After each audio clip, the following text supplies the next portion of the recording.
Good evening, ladies and gentlemen, and welcome to Clash at the Castle, emanating from Cardiff.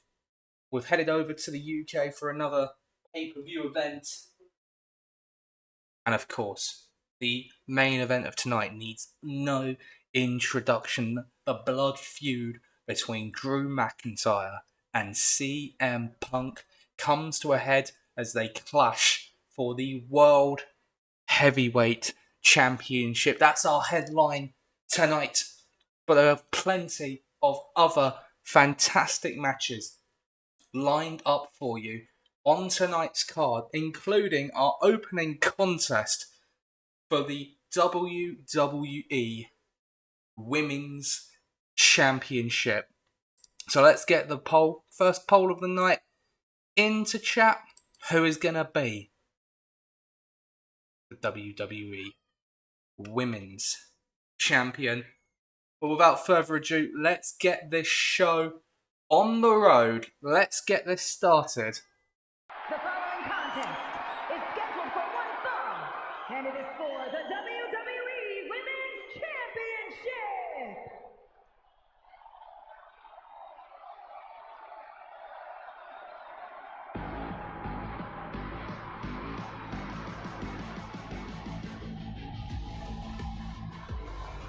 Out first, it is the number one contender, Alexa Bliss.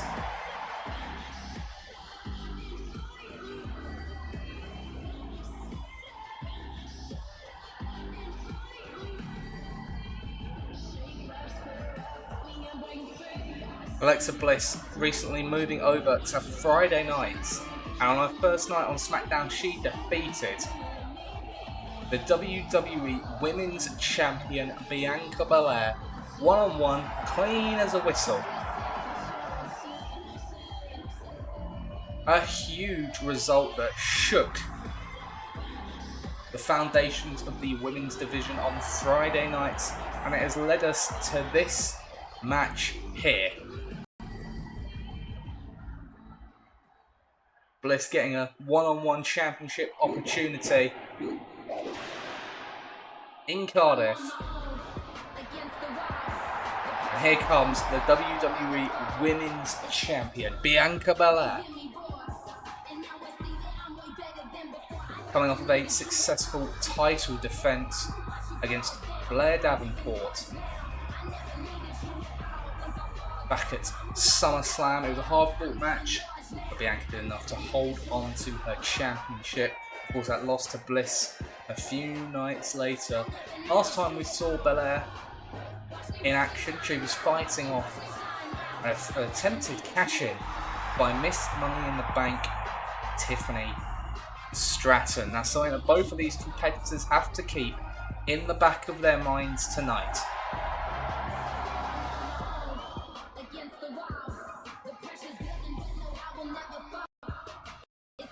But of course, their main focus has to be on each other.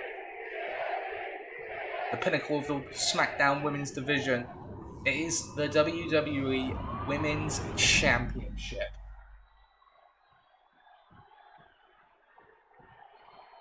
Introducing the challenger from Columbus, Ohio, Alexa Bliss. And her opponent from Knoxville, Tennessee, the WWE Women's Champion, Bianca Belair.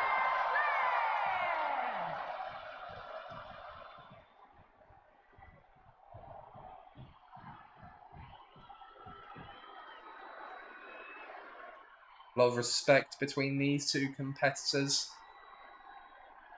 But as soon as that bell rings, both are going to give it absolutely everything they have. Referee Charles Robinson holds the prize above his head. It is our opening contest of the evening for the WWE Women's Championship. Alexa Bliss challenges Bianca Belair. This match is underway.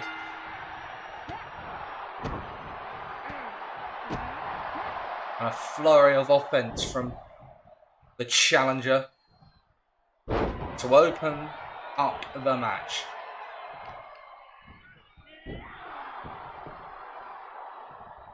Appears to just be slowly picking away at the champion, working the arms in particular thus far, trying to take away the power that Bianca Belair possesses. Belair fights out of that predicament, looking for a. I thought she was going for a suplex. Instead, she goes for the gourd buster. And Bliss already looks to be rocked, putting herself up in the corner. Belair with a shoulder tackle in the corner, and I thought Bliss could be in serious trouble, but she's able to get out of that scenario. Big right hand, drop kick to follow it up. Belair to the outside of the ring. Bliss gonna allow her the opportunity to get back in, and using the hair to slam down the champion.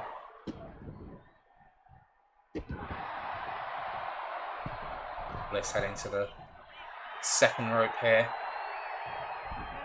Bit of a distance, but just about connecting with the champion. Bianca fights out of that predicament, looking to turn things around here. For the second time, she goes for that gourd buster. Into a cover. First cover of the match. 1 count, and the challenger kicks out.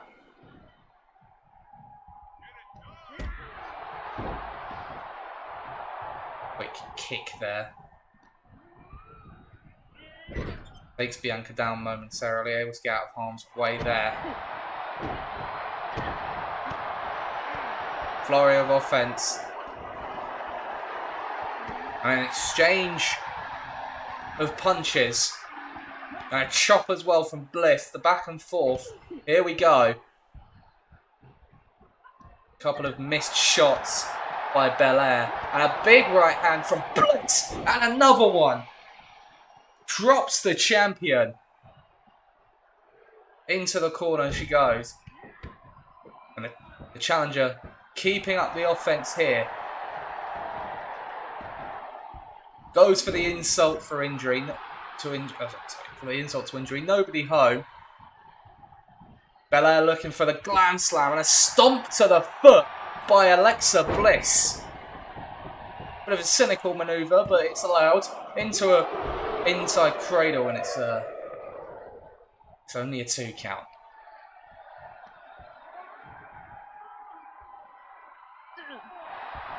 That's a bit less of a legal manoeuvre there from Bliss.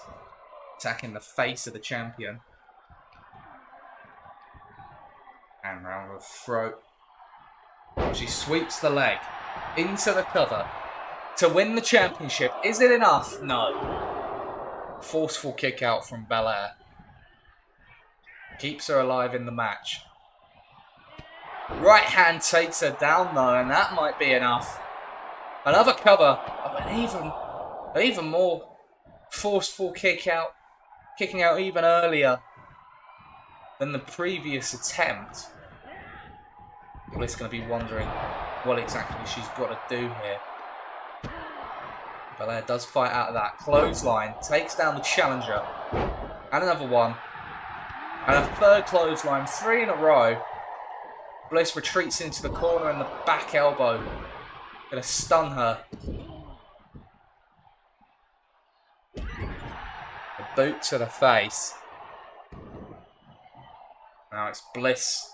It's Bliss's turn to roll to the outside of the ring. Belair with a suicide dive to the outside of the ring. Takes down the challenger. And now looking for a bit of extra impact with a power bomb in the ringside area.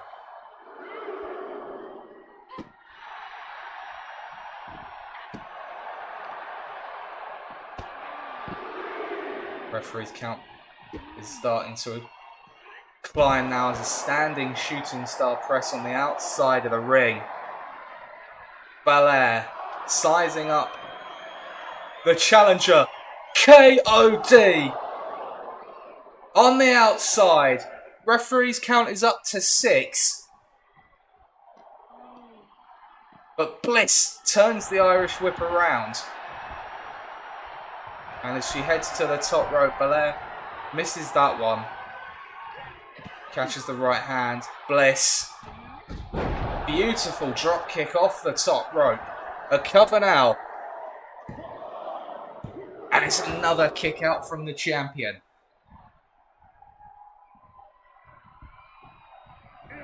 And now Bliss. Clotheslines of her own and a drop kick. Belair back to her feet. But she walks straight into the DDT. Hook of the leg. To crown a new champion. And Belair gets the shoulder up. Now then double knees. Twice in a row. Insult to injury. Bliss wasting no time. Keeping the offense going. Twisted Bliss. Off the top. The cover to crown a new champion. And Bianca kicks out again. The resiliency of Bianca Belair cannot be understated as Bliss looking for a splash to the outside. Nobody home.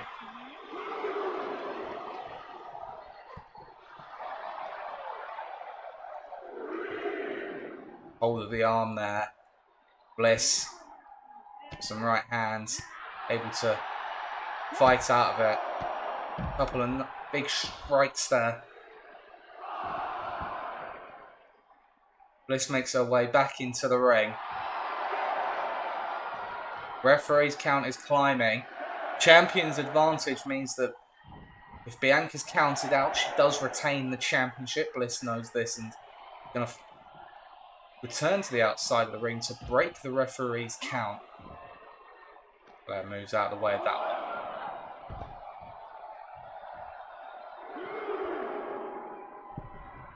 Champion decides to return to the ring.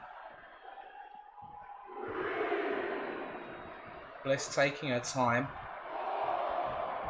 and using the ropes to her advantage.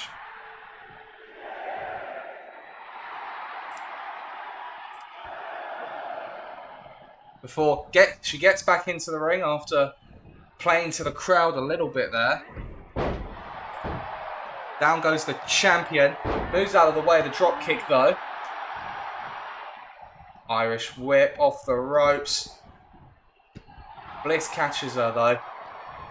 And big right hand.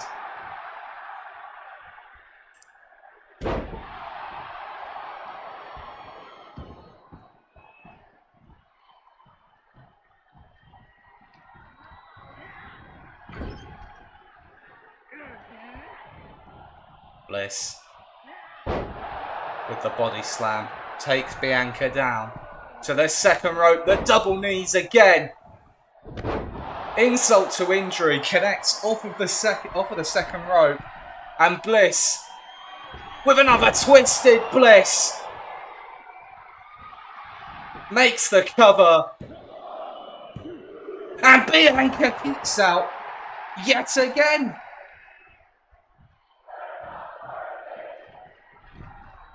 Bianca Belair refuses to stay down, but a big right hand from Bliss. Back and forth these two continue to go. Bliss fights out that one. Big right hand once again. Another cover now. Hooks the leg. Centre of the ring. And yet again, Bianca kicks out, and you can see it in Bliss's face and her expressions, her mannerisms. She's running out of ideas. She doesn't know what to do to keep the champion down. And now Belair utilising that strength advantage that we know she has, the military press off with a deadlift. But Bliss is going to fight out again.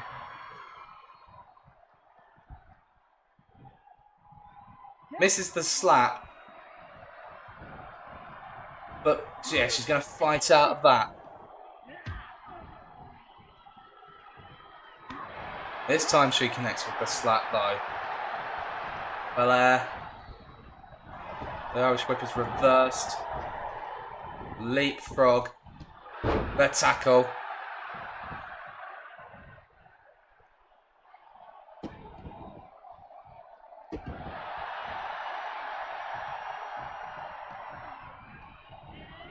Ladies and gentlemen, this is the opening contest of the night for the WWE Women's Championship. A hard-fought contest thus far.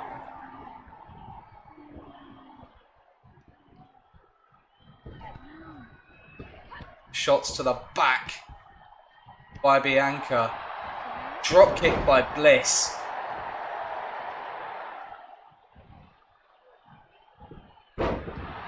Oh, and a roll up by Bliss to steal the championship. And it's a kick out again. Well, you want to say it feels like when, not if. It's been Bliss that's hitting all of the big maneuvers. But the KOD. And Alexa getting straight back to her feet off of that. Didn't even phase her. Sweeps the leg. The KOD, and it's like Bliss didn't even feel it. And now Bliss with the DDT. But she doesn't go for the cover.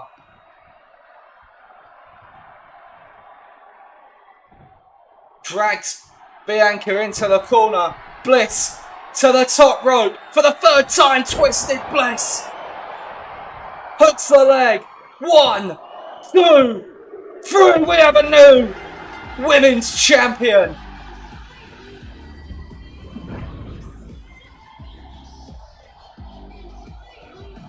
Well, the heart and the fight and the resiliency of Bianca, it was on full display, but it had to run out eventually. Here is your winner and the new WWE Women's Champion, Alexa Bliss. And Alexa Bliss is the new WWE Women's Champion. What a match to kick off the show. We'll be back in just a moment, guys, for your next contest.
Okay, well, up next, ladies and gentlemen, as you can see on your screen, it's going to be the WWE Tag Team Championship, a rematch from what we saw at SummerSlam.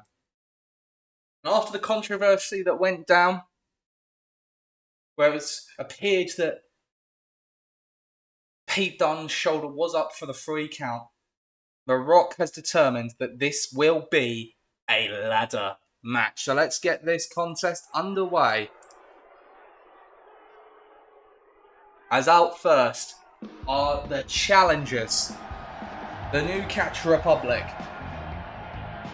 The following contest is a tag team ladder match, and it is for the WWE Tag Team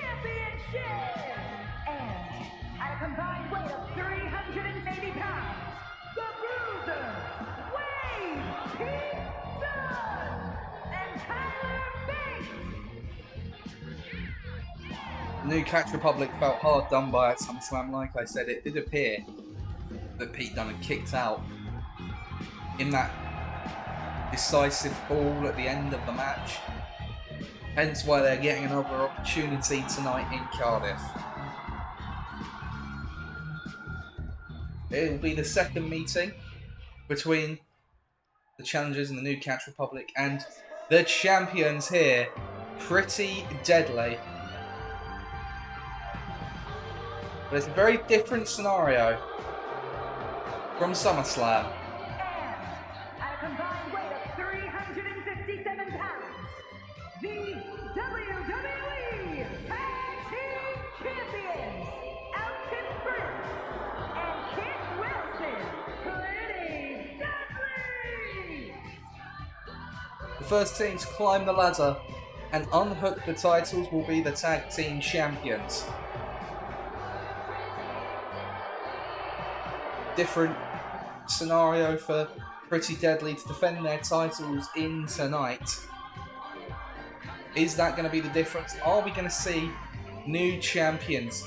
If you're just joining us, this is our second contest of the evening. And we've already seen a major result. Alexa Bliss defeating Bianca Belair to become the WWE Women's Champion in our opening bout of the night. We've already seen one title change. Are we going to see another in this contest?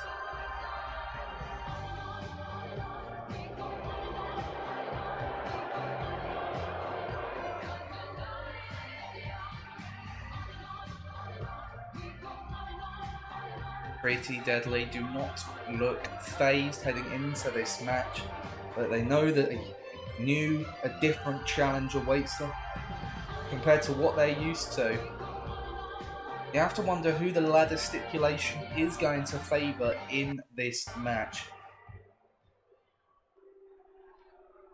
But here we go. It is, as I said, for the WWE Tag Team Championships, hanging high above the ring. So let's get this one underway as the New Catch Republic challenge Pretty Deadly for the second pay-per-view in a row. And straight out of the gate, Pete Dunne looked particularly fired up there, and he's on the offense. And right out of the gate, New Catch Republic taking control of the match, taking the fight to the champions. Tyler Bate going to be the first person to introduce a ladder to this match.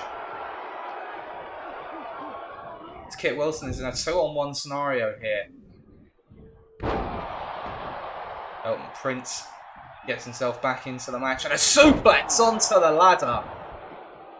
Oh, and he went for the knee drop. Dunne moved out of the way and he went knee first onto the ladder.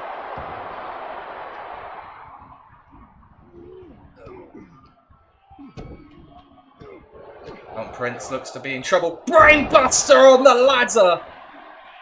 This match hasn't even been going for 2 minutes and we're already seeing some brutal use of the ladder in this match.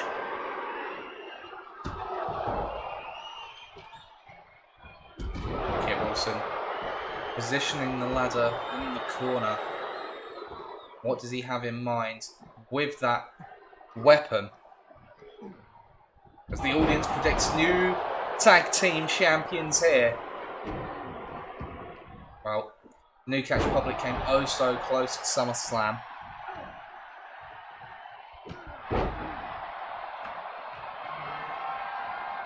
Tyler Bate sets up the ladder in the middle of the ring. Elton Prince takes down Dunne. Tyler Bate has climbed the ladder and he's the first person to lay hands on the championships. Oh, and both men careening to the floor. Elton Prince landing on the ladder. I don't think that was... I would hope that's not intentional from Kit Wilson. It was rather unfortunate though.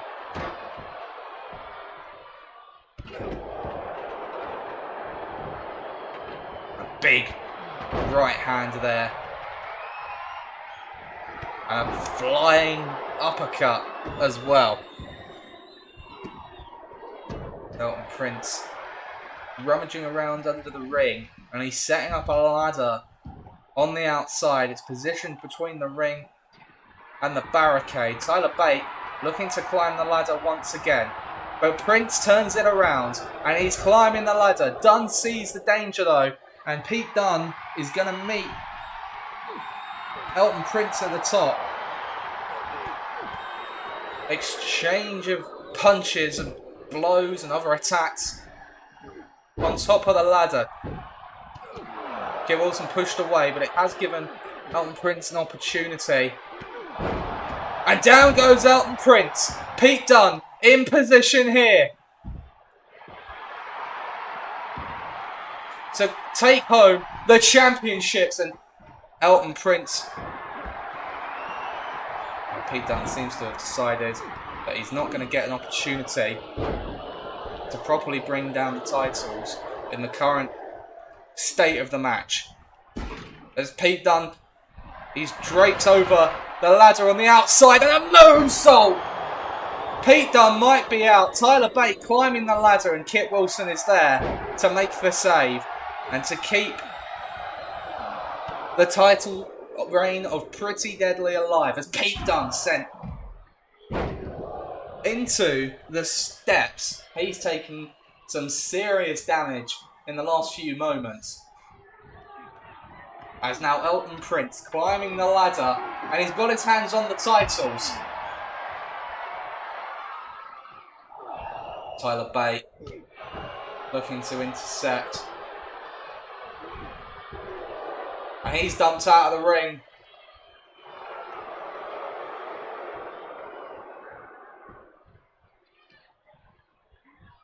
Kit Wilson has hold of Pete Dunne. The suplex takes him down. And Elton Prince brings down the titles. Pretty Deadly retain the WWE Tag Team Championships here tonight.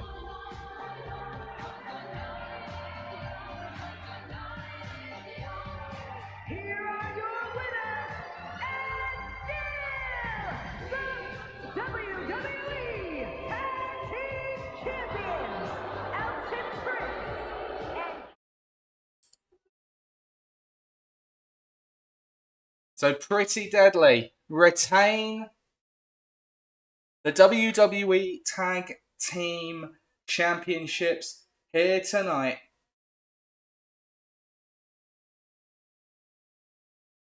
Really in short order. That match, it didn't take too long, but it was exciting nonetheless. We have to move on to our next match of the evening now.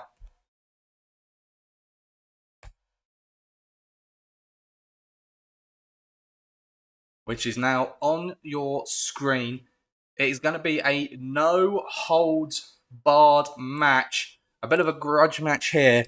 So let's get the poll into chat. Who will win this match? Is it going to be Cora Jade? Or is it going to be Becky Lynch? Get your votes into the chat.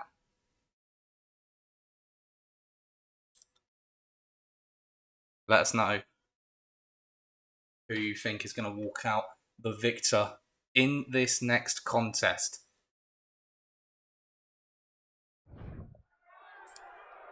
As we get the match underway. Welcome to the generation of Jade.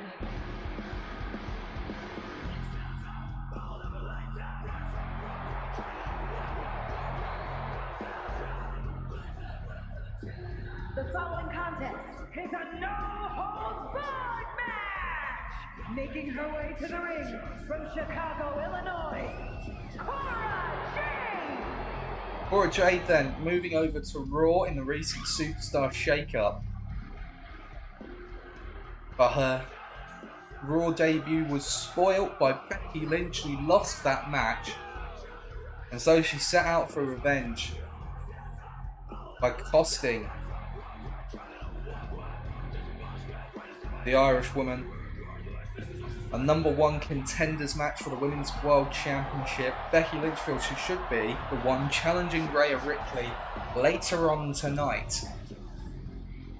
Instead, that honour goes to Piper Niven, which we'll see that contest later on. But for now, there's a bit of a grudge that has formed between these two in the last few weeks.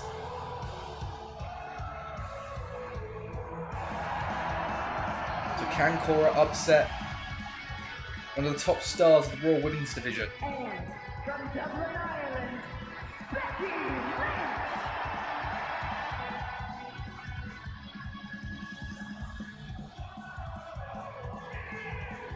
Becky Lynch is never-ending. It seems to be a never-ending quest for her to become the WWE Women's World Champion.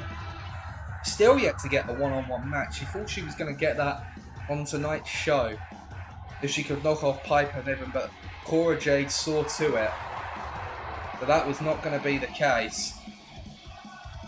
And Becky Lynch diving through the ropes, catching Cora Jade off guard, and we are straight into this match.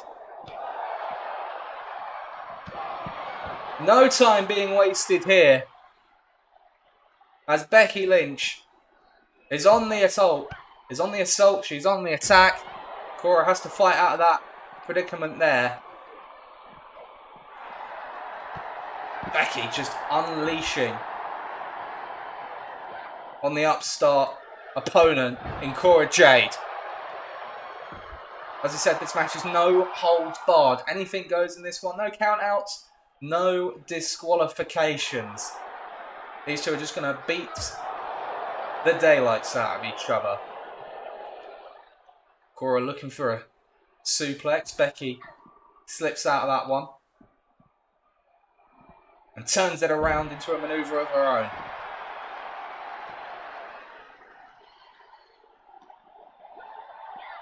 Into the barricade goes Cora Jade, and a leg drop. I'm sure she's not going to be pleased about that one. The strikes now from Becky. Cora, well, of course she turned it around, but the enziguri allows Lynch to continue the attack. Just dragging Cora around the ringside area as another leg drop. But drop the elbow as well. Been all Becky Lynch thus far, catching Cora completely unawares before the bell had rung. Crowd chanting, "We want tables." Becky Lynch, though, she has a baseball bat in hand. Right to the spine of Cora Jade. Well, so far this hasn't been a match. This has been a one-sided beatdown by Becky Lynch.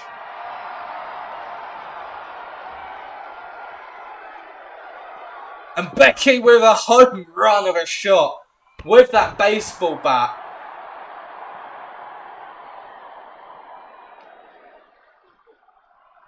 I'm going to go on a little tour of the arena here tonight.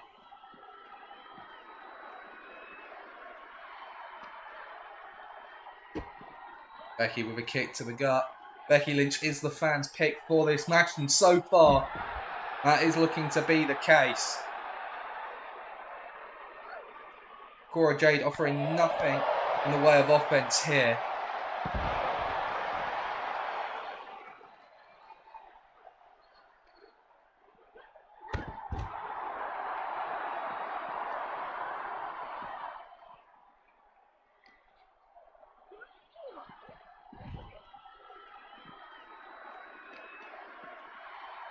Becky going after the arms. No doubt looking to soften Jade up for the disarmer submission maneuver.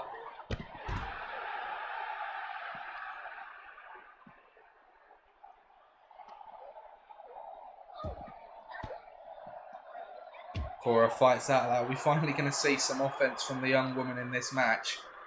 She has a hold of Becky Lynch here. Becky going to fight out of that predicament. Back to the strikes. Into the barricade. Goes Cora. And Becky Lynch decided that wasn't enough, so she's gonna force it again and a clothesline to follow it up.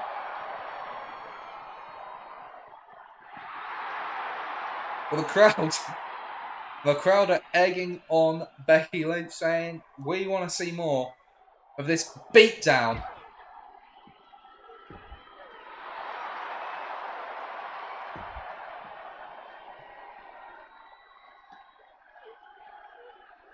That's what it has been thus far.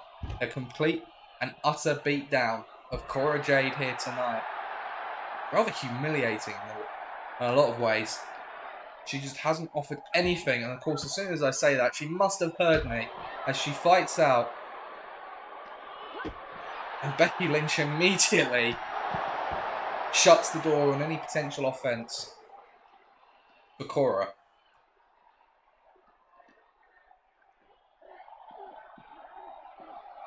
Becky Lynch, she's out for blood. She is out for revenge in this match, and it really has shown. Not been a lot of wrestling going on in this one. It has just been a fight. As Cora, with the elbows, again fighting out the grasp of the man.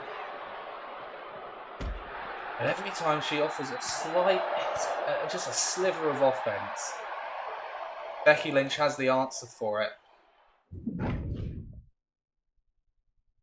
And we're heading to the backstage area. Referee Charles Robinson has followed these two women backstage, using the vending machine as a weapon.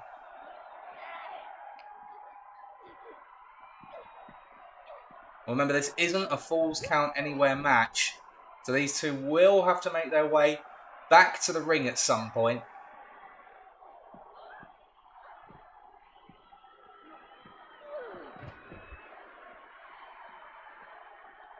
Cora Jade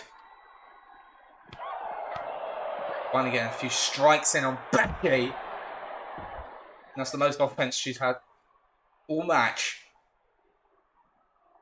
Looking for the sliced bread, but Becky turns it into a power slam.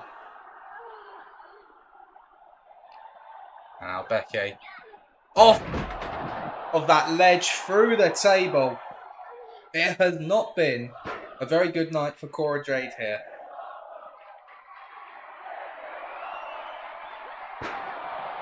This has just been about revenge for Becky Lynch here.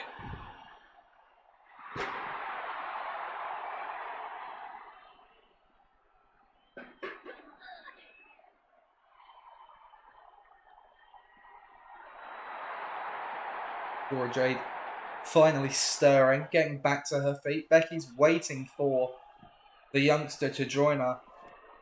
And right to the face with the chair. Cora Jade is completely dazed. She doesn't know where she is. And Becky Lynch with a manhandle slam. On top of all those crates and those boxes.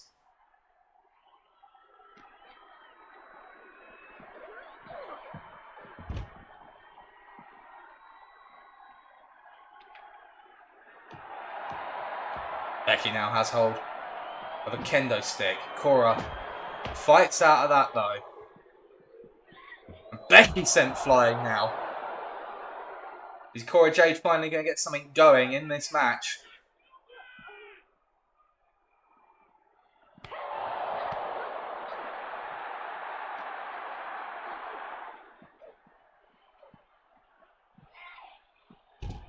Becky, oh my god, Becky's climbing that ladder up onto that high perch there. Becky with a splash! Cora Jade might be... Oh, she might have killed her. She might have killed her. I mean, Becky Lynch certainly would have died if had Cora moved out of the way and she just landed stomach first on the concrete. Open sesame, says Becky Lynch.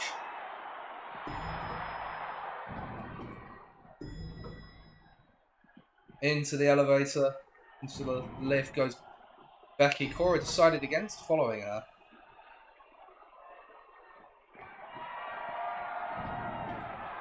Becky Lynch playing mind games with Cora Jade here.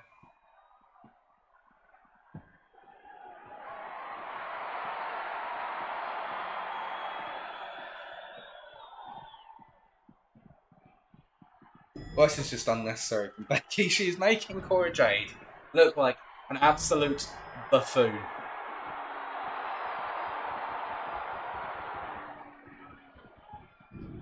Now Becky gonna meet her at the top of the ladder. Here we go. I think that's riled up Cora Jade.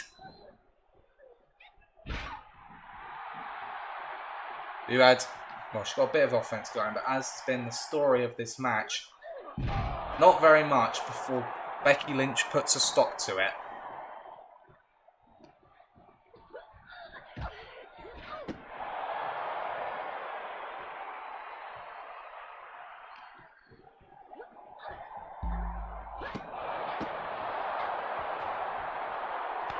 I don't think we've ever seen this much aggression, this much brutality from Becky Lynch. And the railings have given way. The railings have given way. These two women are in a very dangerous position right now.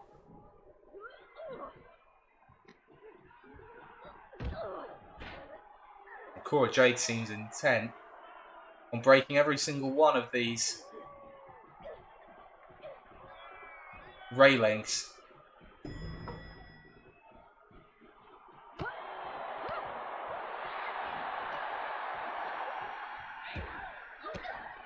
Cora fights out there. Cora with a manhandle slam of her own, delivering Becky Lynch's own finishing move to her. Into the railings again, and for the first time in this match, well, it hasn't really felt like a match to be honest, but for the first time in this match, Cora Jade in control, only for a moment there.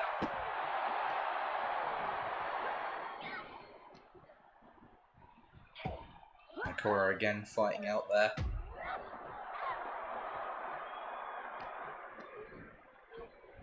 And another railing has given way here. You just hope that these two women can get down from that elevated position before something bad happens. Like that! Becky Lynch falling several feet off of that elevated position through the spotlight. And the referee might have to call the match off here. Becky Lynch back to her feet and catches Cora off guard. The disarmer. The disarmer is locked in. Cora Jade tapping like her life depends on it. It won't count. As I said, not falls count anywhere. This match has to end in the ring, and I think Becky Lynch has realised that. She's starting to make her way back to the ringside area.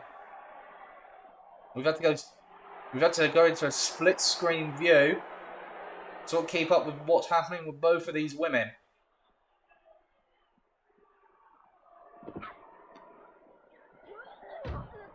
Cora did catch up with Becky there though. And now what is Cora Jade looking for? She's grabbed hold of a chair. She's thrown it out of frustration. Becky saw that coming a mile away. And she says enough is enough. We're heading back to the ringside area here.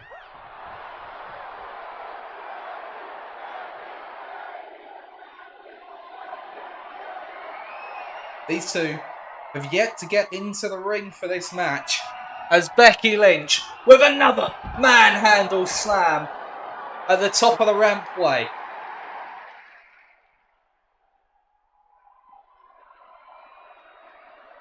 Cora Jade absolutely wiped out here.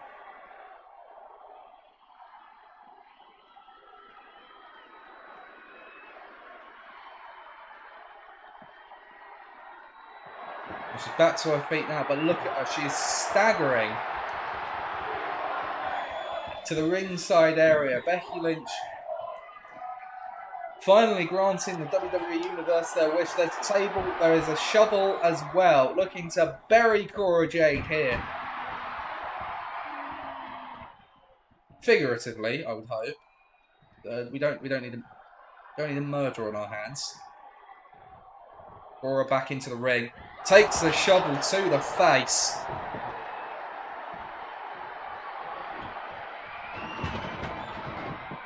That table just defied the laws of physics. It generated motion where none existed. It was very bizarre.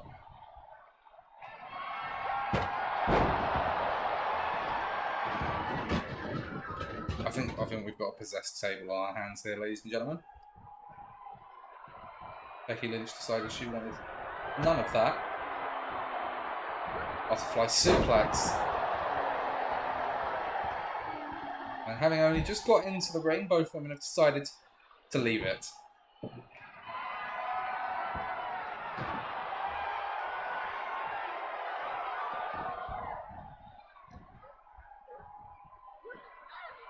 And some innovative offense from Becky. Drops Cora onto the ladder. Onto the table even. That's not a ladder. Cora turns that one around. Cora hooks the arms. And a butterfly DDT. And after all that, is Cora Jade going to win? No!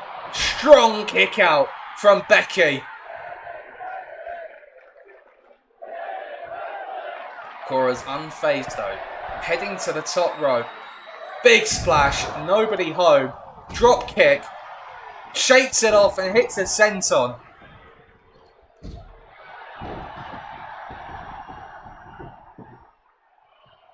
Well, it took a while, but we are getting a bit of wrestling in this match. Table finally set up without needing an exorcist.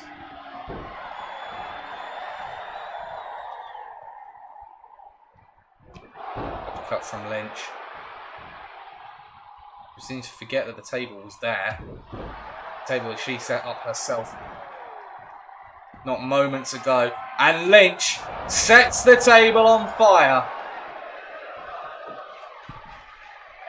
Cora in a dangerous position here as we head to the top rope. Becky with an exploder suplex off the top, just missing the table. Luckily for Cora Jade, that could have been disastrous.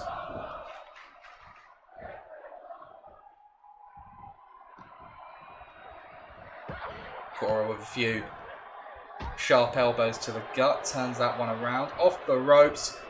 Hurricane Runner takes down Becky, and that forward flip to get back to her feet was some impressive athleticism. Right hand from Cora. Becky Lynch looks to be stunned here for the moment. Irish whip from Cora now. Ducks underneath. Referee Charles Robinson gets in the way. And here we go, the strikes back and forth. These two women have expended all their energy. It's taking everything they've got to hit these strikes. Becky says, do it again, hit me again.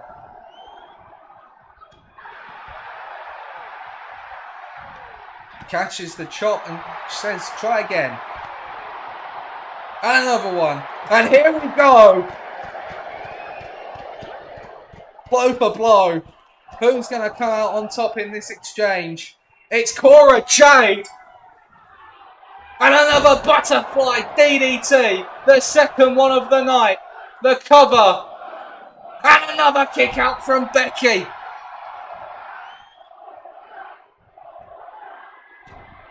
What a fight we have seen here tonight. Big splash off the top.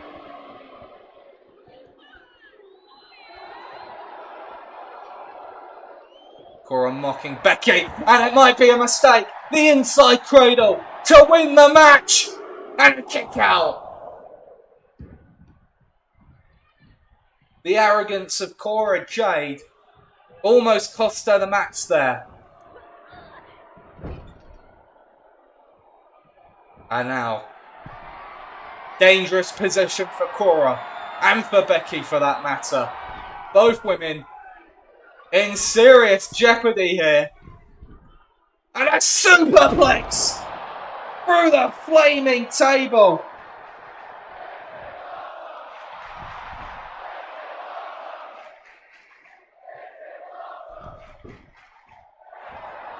Becky Lynch taking some time to celebrate.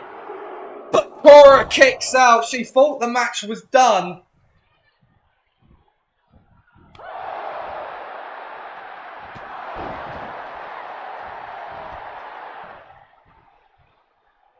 This has been a hell of a fight between these two.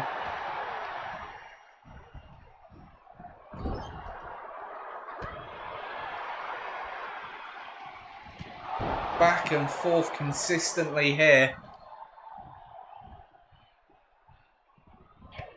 Cora turns that one around. Chop to the back of Becky.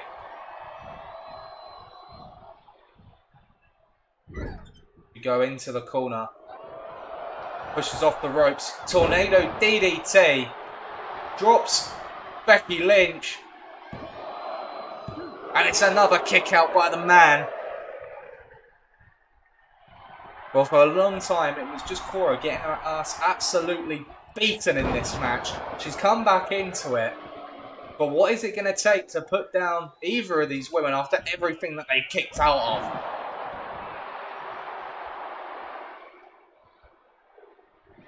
of? It's jumping sent on there by Cora. Becky in the middle of the ring. The manhandle slam into the cover. Referee in position. 1, 2. And Becky releases the cover. Cora getting back to her feet. What is the idea? Oh, this is why. This is why. Becky Lynch wants an exclamation point on the match. Cora taps out. Becky Lynch wins this no holds barred match.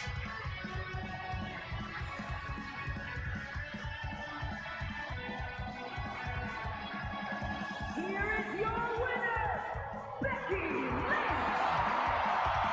Well, that one took us everywhere. We saw Becky just decimating Cora for a time. We saw Cora come back into it. We went backstage. Becky at one point being put through the spotlight. But in the end, Lynch picks up the victory over Cora Jade. And I'm sure Becky is going to be keeping an eye on that Women's World title match later tonight. Well, speaking of championships, ladies and gentlemen, up next it is time for the Intercontinental Championship to be defended. And there it is. Let's get this next poll into chat. Who will be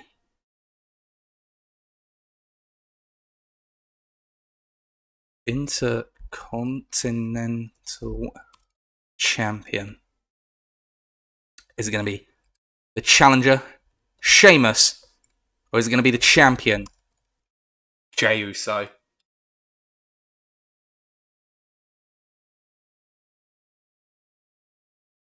The poll is there. Make your voices heard, people. We're going to get this match underway. The following contest is scheduled for one fall, and it is for the WWE Intercontinental Championship.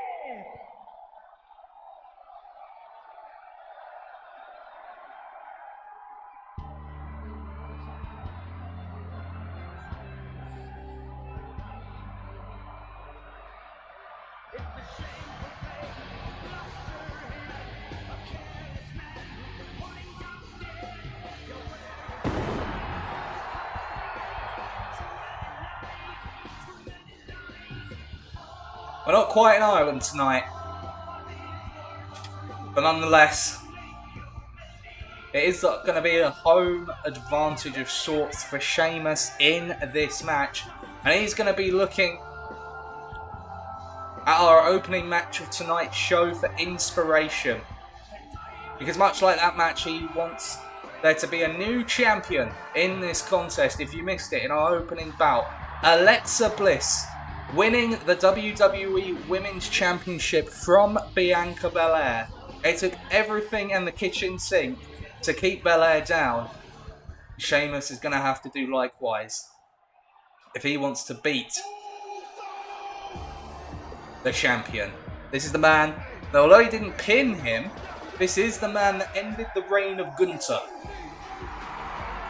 Did pin Sami Zayn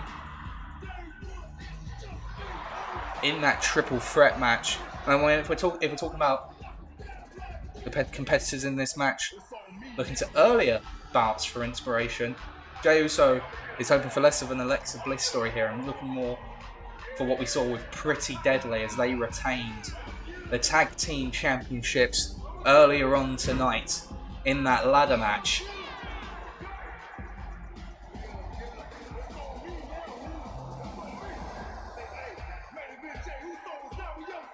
It's 1-for-1 in terms of title changes tonight. So which way is the balance going to swing in this match?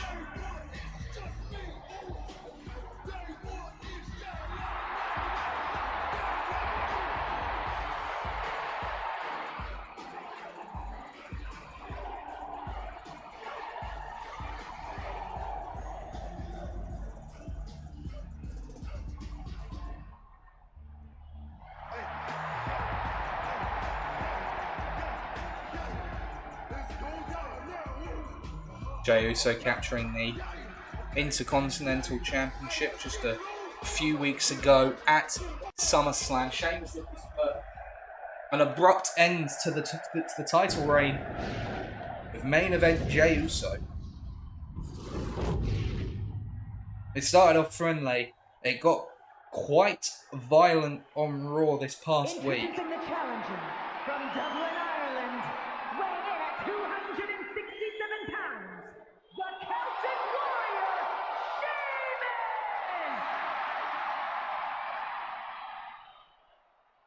And his opponent from San Francisco, California, weighing in at 242 pounds, the WWE Intercontinental Champion, Main Event, Jey Uso!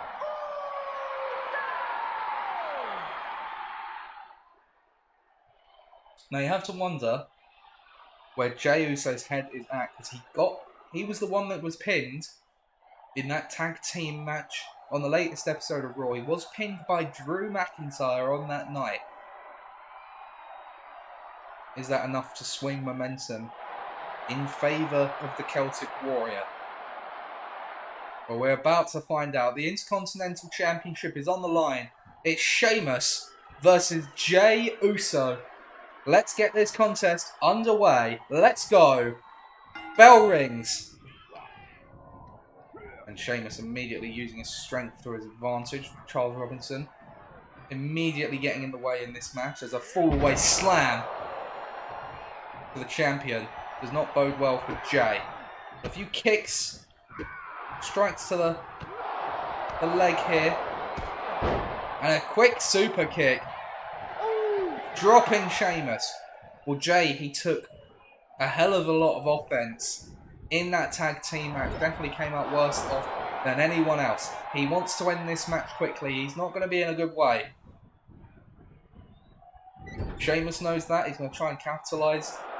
I'm sure he'll be content for a slower pace in this match as the power of Sheamus on display here.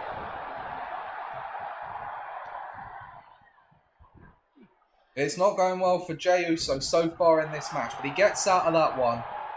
And he rolls Sheamus up. This is what I was saying. Steal a win and leave. That's what he's looking for, but it's only a 1 for the Intercontinental Champion. Spits on the hand. Sheamus saw it coming and intercepted. Well, the crowd seems to be split on this match. Just after the chaos of the no holds barred match that we just saw, we are back to regular one-on-one action. Jey Uso does have the champion's advantage, so if he gets counted out or disqualified, he will retain the championship. As a submission,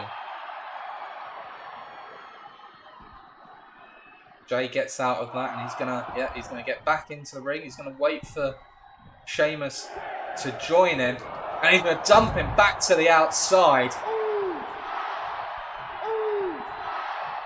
Sheamus dazed on the outside of the ring. Jey with a suicide dive. He's fired up. And a neck breaker from Sheamus. He wasn't down for long.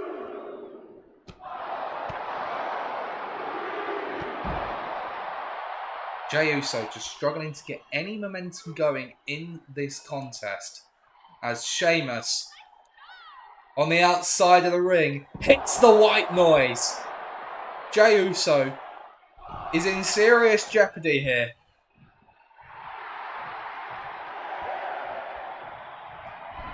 Sheamus into the top rope. As I said, Jey does have champion's advantage here tonight. As the referee's count hits 7. Top rope battering ram by Sheamus. He's just absolutely dominating the Intercontinental Champion here. It's where you start to wonder, maybe, was it a fluke for Jey Uso at SummerSlam? Jey grabs hold of the feet of Sheamus, drags him to the outside of the ring.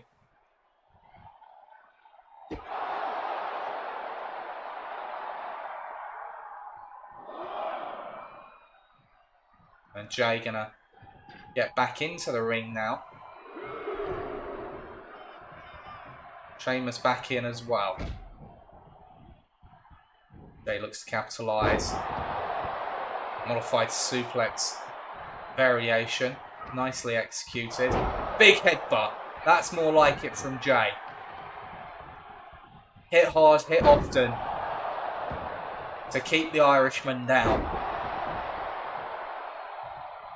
Drops the elbow. Sheamus quickly though, getting back to his feet. Jey with a schoolboy releases it into a super kick. Down goes Sheamus. Jey hooks the leg. Referee Charles Robinson took way too much time to get into position and has allowed an easy kick out from Sheamus. Sheamus. Irish whip. Looks for the brogue. Jey ducks out the way. The schoolboy. And it's an easy kick out once again for Sheamus. With a big right hand to Jey Uso.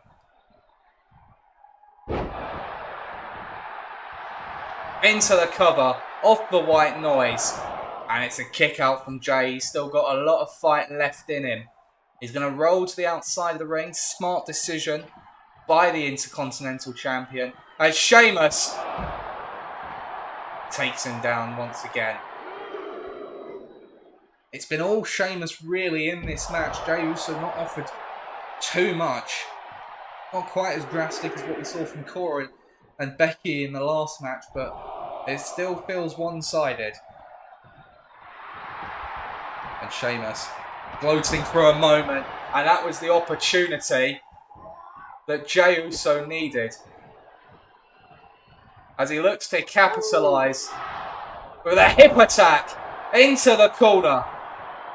Down goes Sheamus. Perfectly positioned. Jey clambers up to the top. Takes a lot out of him. Uso splash connecting. Hooks the leg.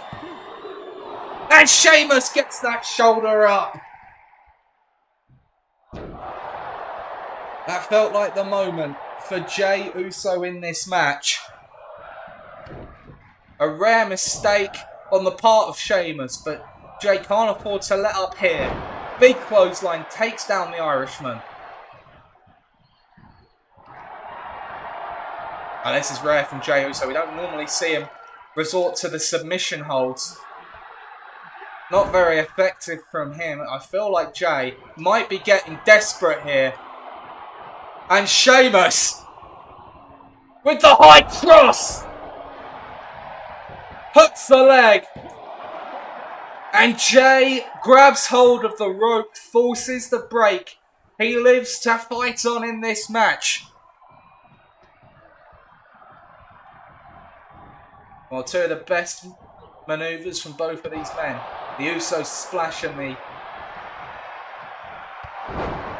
high cross, neither of which have been able to bring an end to the contest. Sheamus swats that Enziguri away. DDT.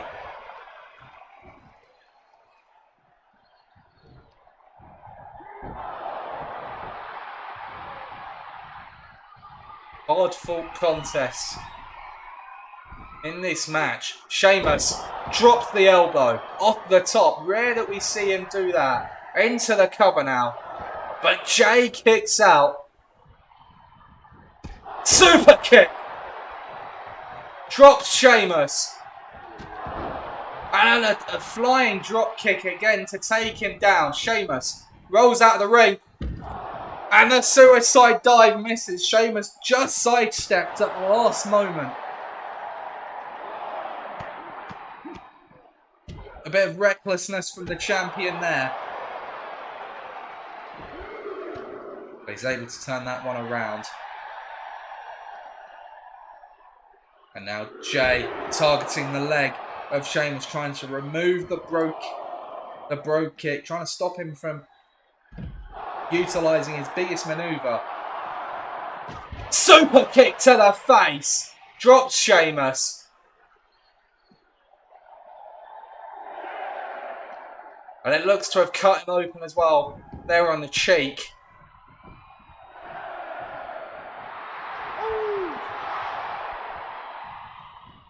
And another super kick. Down goes Sheamus, who pulls himself up in the corner.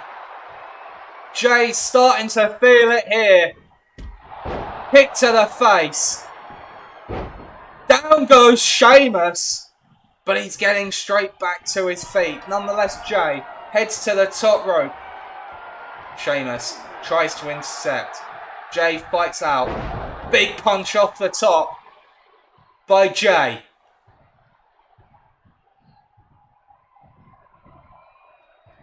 Sheamus looks to be rocked now in this match as another super kick takes him down.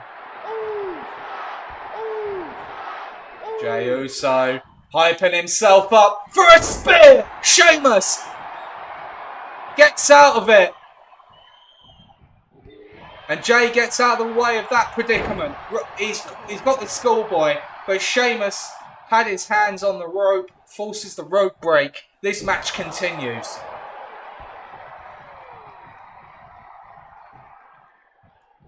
And Jay with another super kick.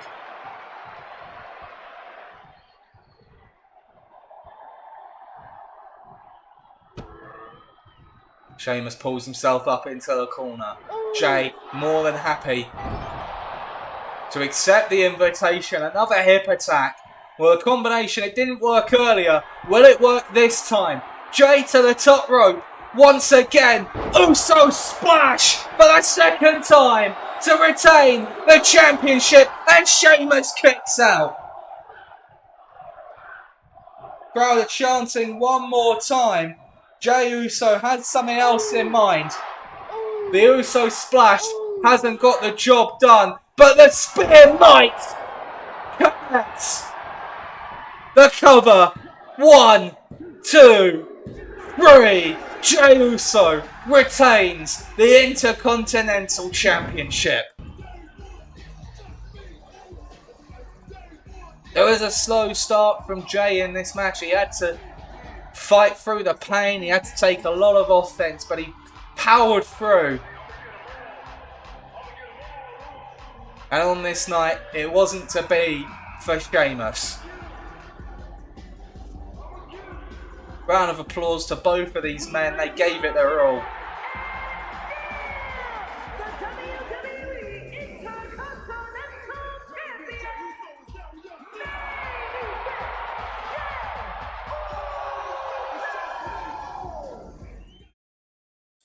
Jey Uso retaining the Intercontinental Championship here tonight.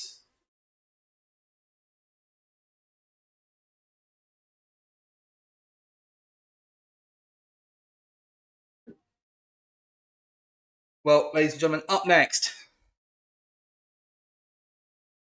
we're going to see a contest for the WWE Women's Tag Team Championships.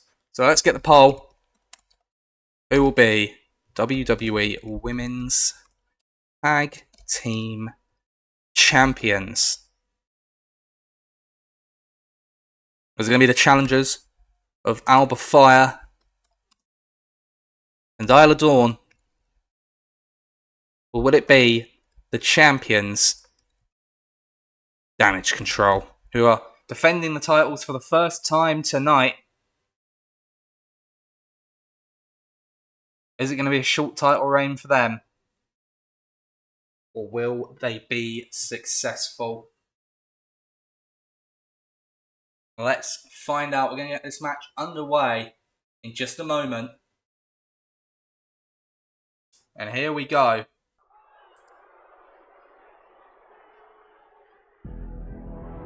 And unlike earlier tonight, what we saw between the Newcastle Republic and Pretty Deadly, obviously that was a ladder match. This is going to be a traditional tag team match here. And here come the challengers, who appear to have brought back up. Well, that makes sense. You know that Bayley's likely to be in the corner of Damage Control.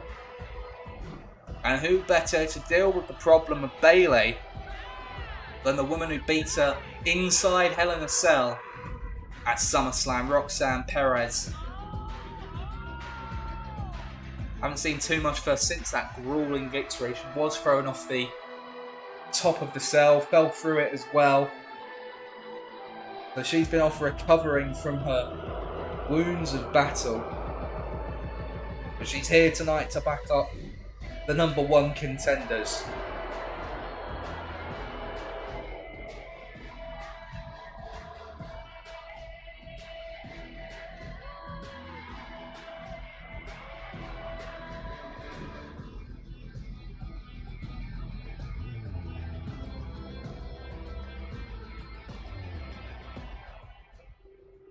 So we got the challengers out here, and here come the Women's Tag Team Champions. Damage Control. Yeah. We got the power. We got the rage. And as expected, Bayley gonna be ringside for this match as well.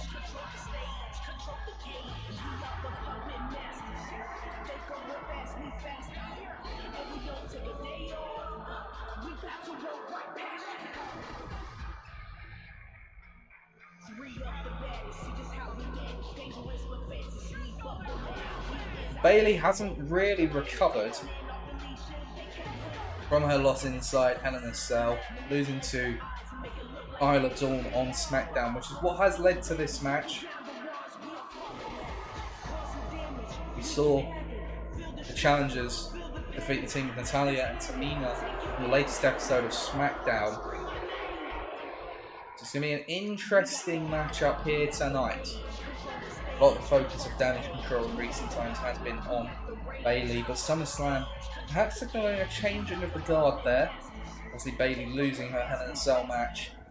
But Io Sky and Dakota Kai picking up the tag team titles. It's their first championship defense here. Will it be a successful one, or are we looking at new tag team champions?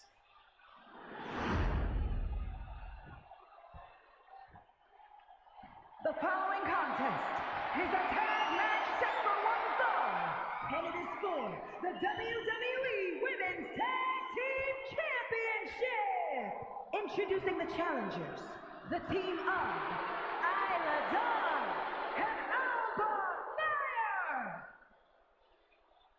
And their opponents, the WWE Women's Tag Team Champions, Io Sky and Dakota Kai, Damage Control.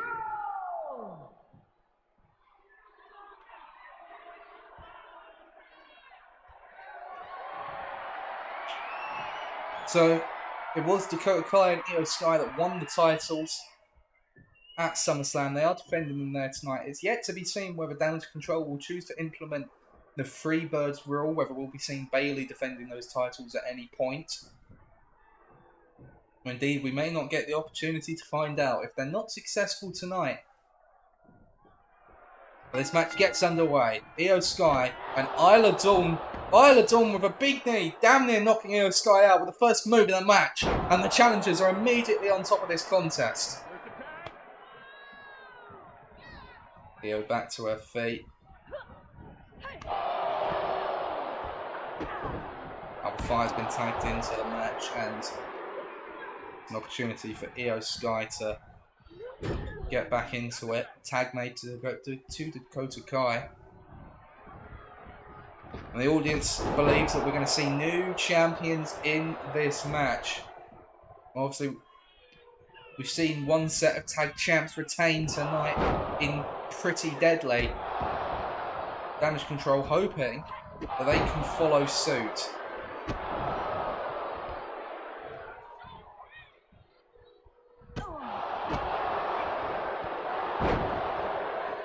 Alba Fire in a bad way here. Gets her head kicked in on more than one occasion. Covered by Dakota Kai. Quick kick out by Alba Fire. It was very quick back to her feet after the kick out. Charles Robinson gets in the way, not for the first time tonight. I don't know why that keeps happening. His ring awareness has really been in poor shape tonight. Tag made to Isla Dawn here. Double back body drop.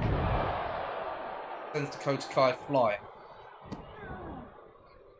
He kicks to the face there by Isla Dawn. Goes for the double foot stomp. Nobody home. Kick to the gut. Combination of kicks by Dakota Kai there. And the snapmare off the ropes. And another kick. Double foot stomp. I thought she was going off the ropes. Instead, Kai to the top rope.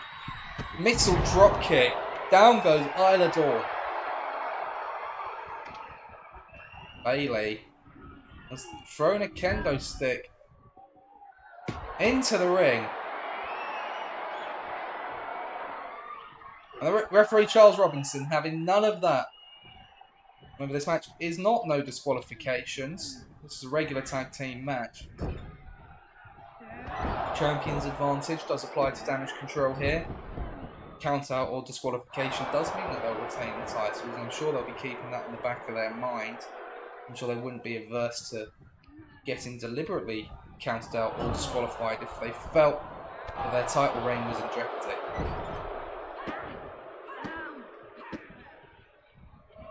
Right in the face of Alba Fire there as well. And Dakota Kai with a cheap shot to Alba Fire while Isla Dawn was down off that boot to the face. Tag made to Io Sky here. Snapmare off the ropes. Boot to the face.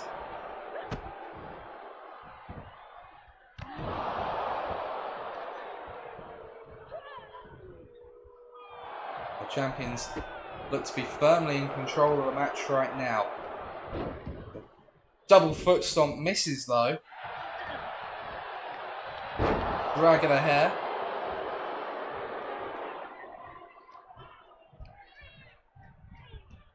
Into the corner. Drop kick. Another cheap shot. And Io Sky on form here.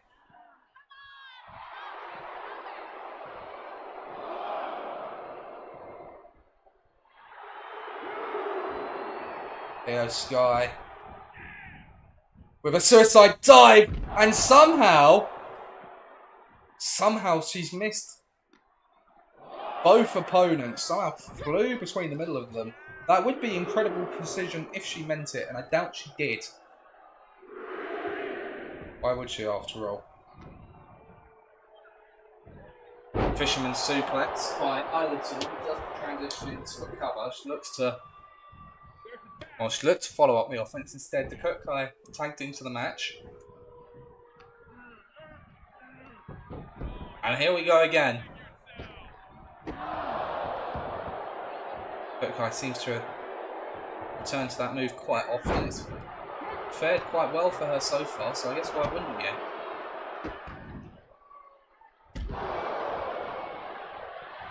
She heads to the top rope, but that allows a tag to Alba Fire here. But down she goes, not quite the impact she would have liked. And now a cheap shot to Isla Dawn, and that's pissed off Alba Fire. Alba Fire now with a wrestling takedown.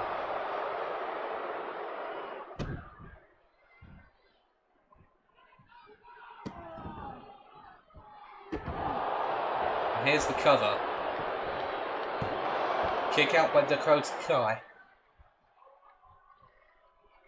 As the tag now made to Isla Dawn.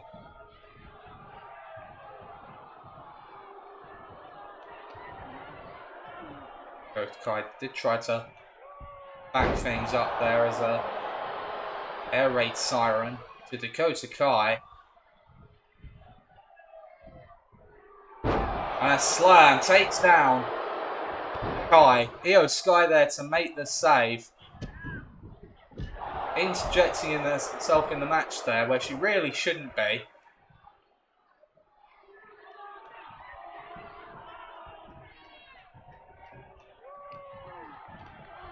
But yeah, it's going to allow Dakota enough time to recover, to make the tag. And Io Sky into the match now.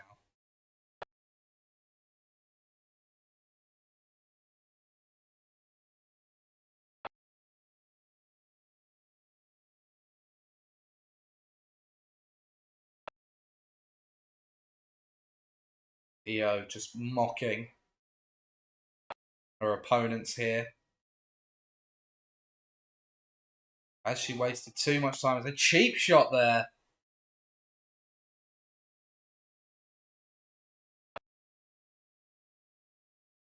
Ah, I see.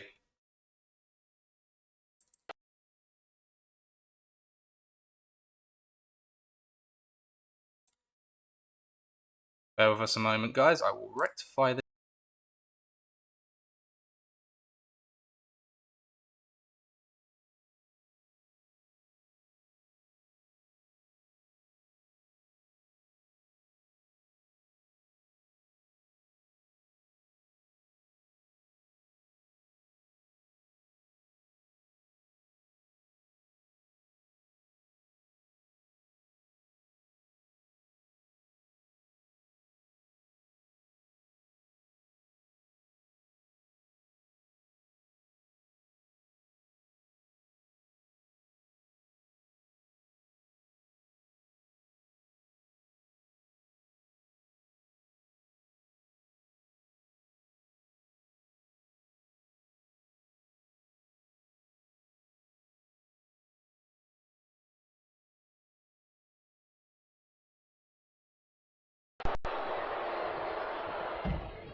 Okay, we're back.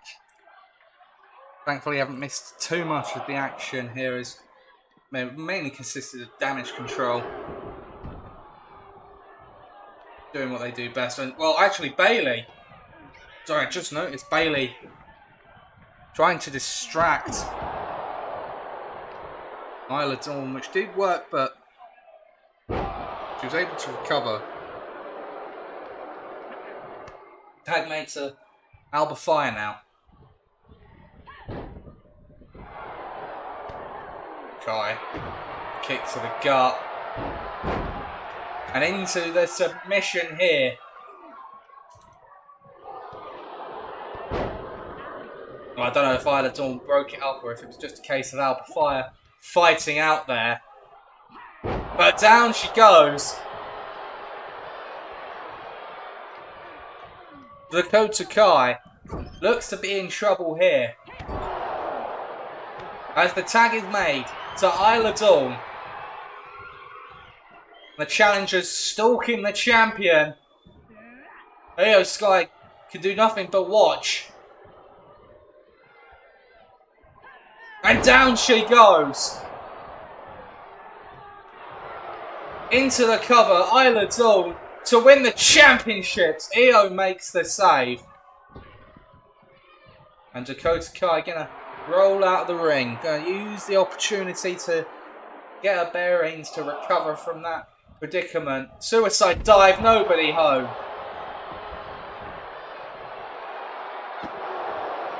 And a stomp from Bayley. And Charles Robinson's had enough. Bayley being ejected from the ringside area. If she doesn't leave, Damage Control will be disqualified. And now Roxanne Perez looking to capitalise on the distraction, grabbing the attention of Dakota Kai. It's not going to be enough to end the match, but it's all falling apart for Damage Control at the moment. Bayley's gone. Roxanne Perez getting involved in the match.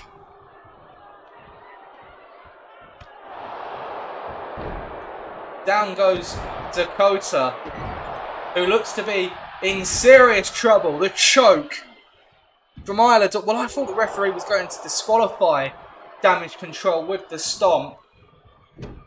Brilliant decision from the referee to allow the match to continue. It's clear that Damage Control were trying to get the intentional disqualification to retain the titles. Instead, the tag is made to Alba Fire.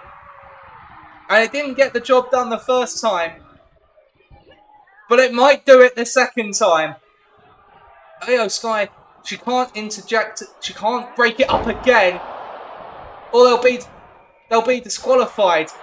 Into the cover. We're going to have new champions. Are we? Yes, we are! Alba Fire and Isla Dawn win the tag team championships from Damage Control.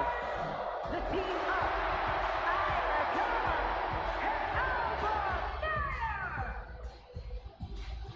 New tag team champions. The plans, the machinations, the scheming of Damage Control all came crumbling down. Bayley tried to get them disqualified. The referee saw through it.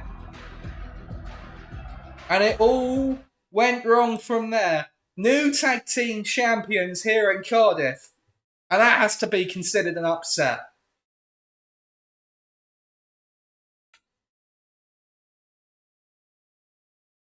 Well. Well, we've seen a few title changes tonight.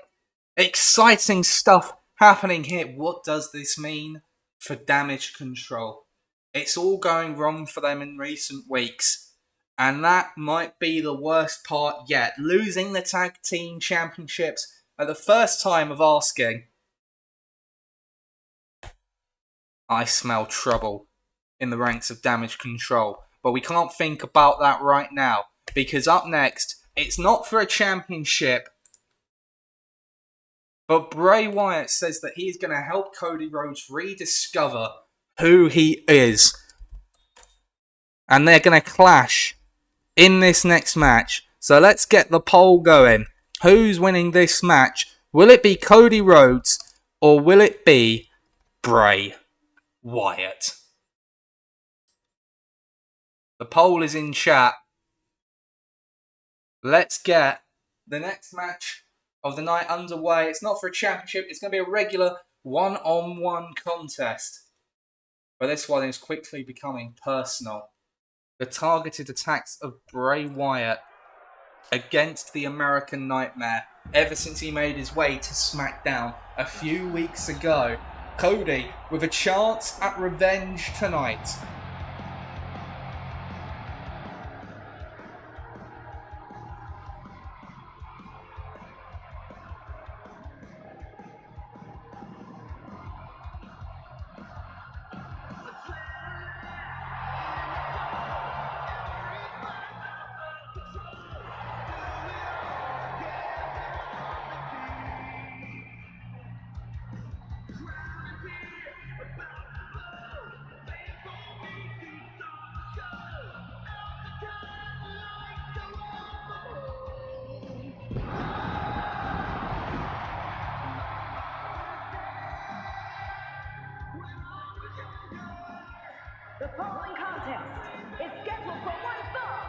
Making his way to the ring from Atlanta, Georgia, weighing in at 220 pounds, the American Nightmare,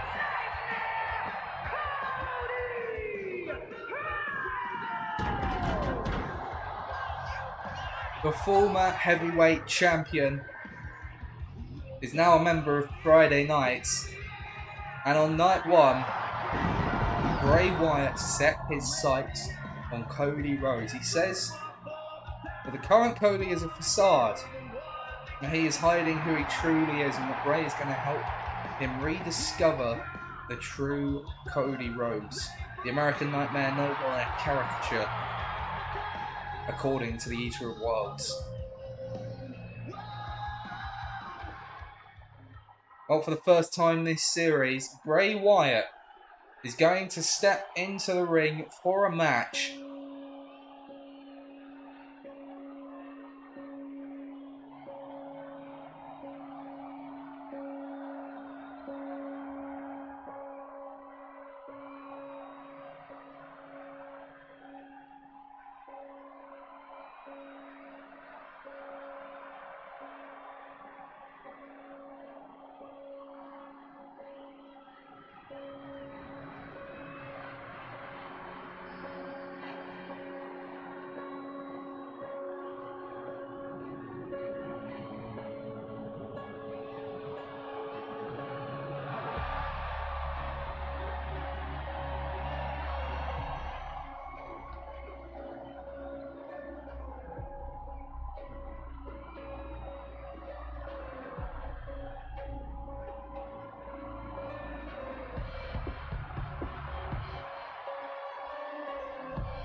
Bray Wyatt walks through the door and makes his way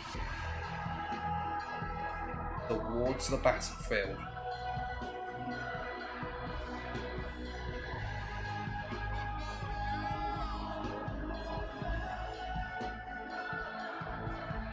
We know Bray can talk a big game.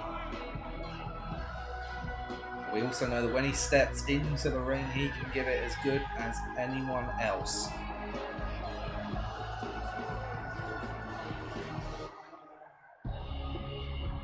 The question is this nothing more than mind games from Wyatt? Or does he mean what he says about Cody? Regardless, he'll be looking for victory tonight, as he looks to mark his return in a big way against one of the top stars in WWE. Well, the crowd don't think it's going to happen. They have faith in the American Nightmare tonight. But Bray Wyatt won't care about that one bit as he makes his first in-ring appearance of the series. It's Cody Rhodes versus Bray Wyatt here at Clash at the Castle, one-on-one. Let's get this match underway. And Bray Wyatt exploding out of the corner with a crossbody, catching Cody unawares. Cody, though, fights out of that back suplex attempt. The strikes now, forcing Bray to back up into the corner. But Bray, he wasn't going to take that for very long.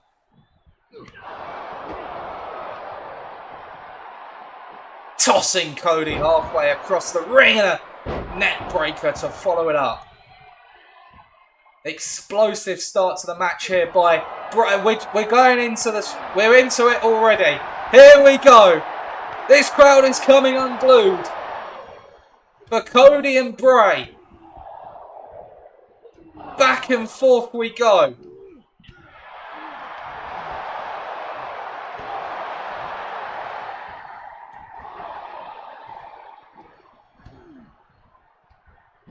And Cody, that combination that he loves so well, the kick to the gut, drop down into the kick, stuns Bray, but not for long. Bray takes him down again. This one's been a million miles an hour since the opening bell.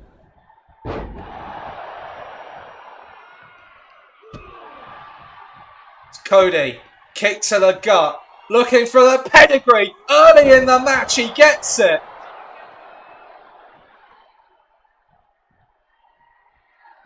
Doesn't go for the cover, and instead, Cody looking for the crossroads, and Bray snuffs out the danger there. Cody wanted to bring this match to an end quickly.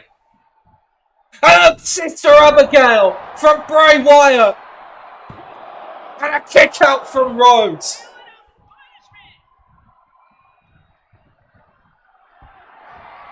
Bray sizing Cody up. The mandible claw in around the throat of Cody Rhodes, trying to choke the life. He's got the fingers down the gullet. Is Rhodes going to pass out here? A few shots to the face of Bray puts an end to that.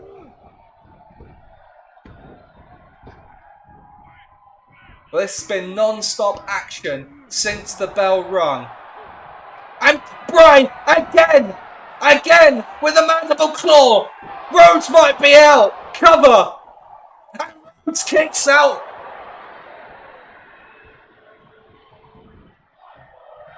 The crowd are chanting, "Fight forever." What a start we have seen to this match. Cody surviving 2 mandible claws.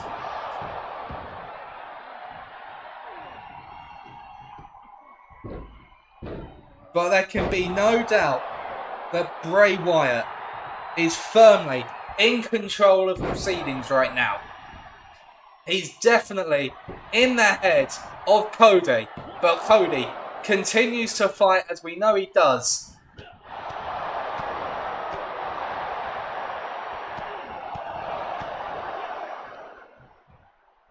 Bray puts a stop to the momentum of the American Nightmare there.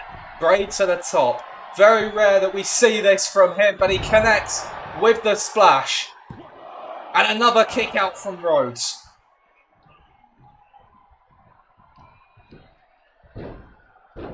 Sheer aggression by Bray Wyatt in this match. Oh no. Bray sizing Cody up, the spider walk. We know what this means. Sister Abigail's on her way again. But Cody's not he is stirring now. Bray with Sister Abigail once again. No time wasted, looking for the mandible claw one more time, but Cody fights out of it. Bray with a sleeper, trying to put Cody to sleep, trying to bring an end to the American Nightmare. Cody fighting with everything he has, gets out of that one. Bray back to his feet and he takes Cody down again.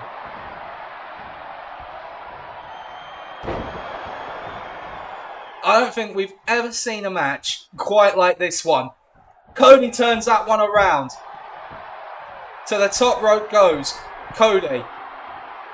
Bray back to his feet on the outside. Misses the axe handle. Into the barricade goes Wyatt. Rhodes back into the ring.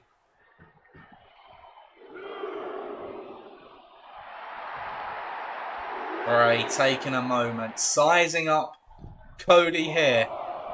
And another cross body. It's almost like Cody didn't see it coming.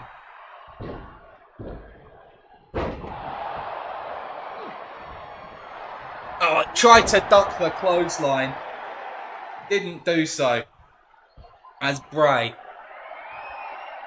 looking for the claw once again. Cody fights out of it. And this time, the crossroads! Hooks the leg. 1, 2, and Bray kicks out.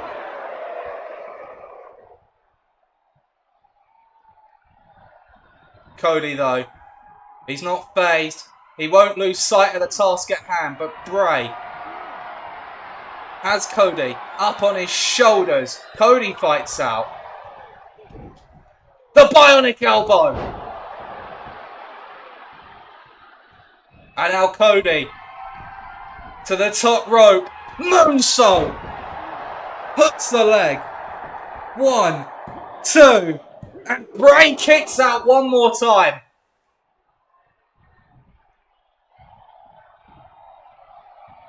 Cody trying to fire himself up. But Wyatt strikes with a Fed's press. Into a cover here. And he beats Cody. I think he knocks him out with those strikes.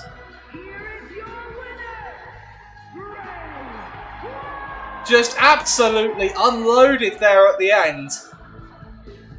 Beating Rhodes into, well, not even into submission.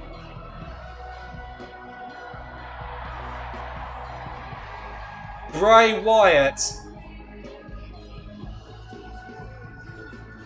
victorious tonight at the expense of Cody Rhodes.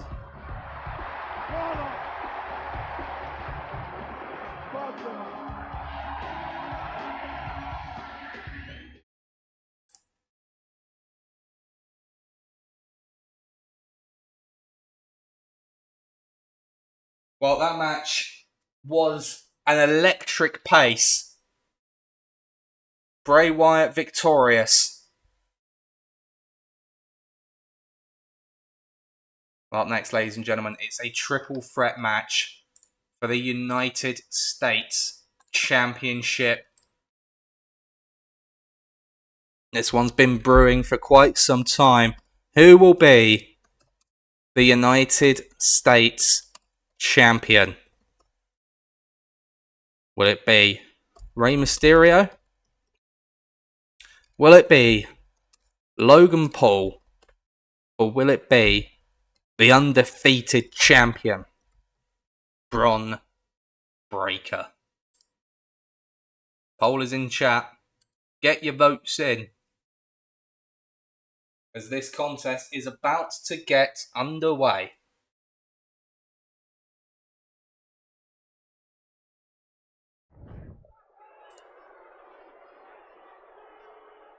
And up first in this match is going to be Logan Paul.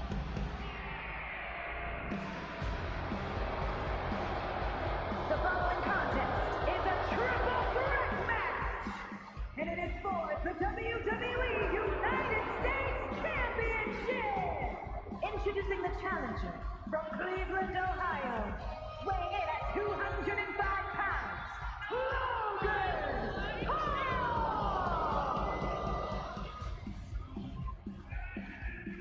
Logan Paul is here by virtue of his victory over Rey Mysterio back at SummerSlam. Ironically enough, Rey Mysterio defeated Logan Paul by disqualification on SmackDown a number of weeks ago, which meant that Rey Mysterio became the #1 contender to the US Championship. He put that aside for SummerSlam. He wanted revenge against Logan Paul, and it backfired. Paul picked up the victory thanks to the brass knuckles. And somehow this has led to both of these men getting a shot at the United States Championship tonight.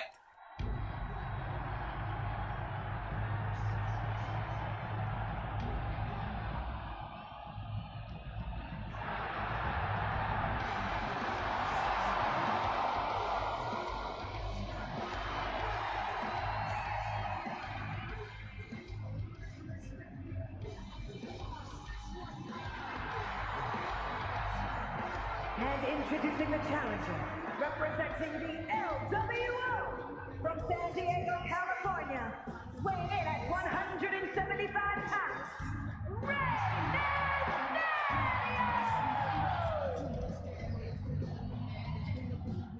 Rey Mysterio looking for possibly one last championship. He's coming towards the end of his career. He can't let this issue with Logan Paul cloud his vision. He's got to remain focused. Both of these men are going to have to be at the top of their game if they hope to dethrone the champion, who has been a little bit of a third wheel in the build-up to this match. It's largely been about Rey and Logan and the beef that those two have. And introducing the champion from Woodstock, Georgia, weighing in at 230 pounds, the WWE United States Champion, We have to wonder if Mysterio and Paul are so focused on one-upping each other. Does that hand an advantage to the champion? You expect that Bron Breakker is going to remain focused on the task at hand.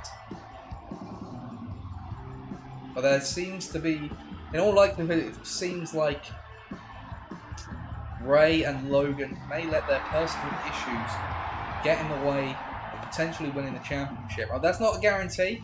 Maybe one of them can use that to fuel their desire for the championship to push them through to victory.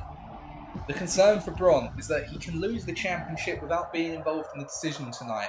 Logan can pin Rey, Rey can pin Logan, and Bron Breakker would lose the United States Championship. We saw it happen to Gunther back at SummerSlam when Jey Uso pinned Sami Zayn in their triple threat. Are we going to see a similar story tonight? The United States Championship on the line, a championship that Bron has held with pride for several months now. But here we go, Logan Paul versus Rey Mysterio versus the champion, Bron Breakker. This match about to get underway, and here we go. And there you see Rey and Logan heading straight for each other, and Bron he's gonna let it happen. He's gonna sit back, he's gonna watch this unfold.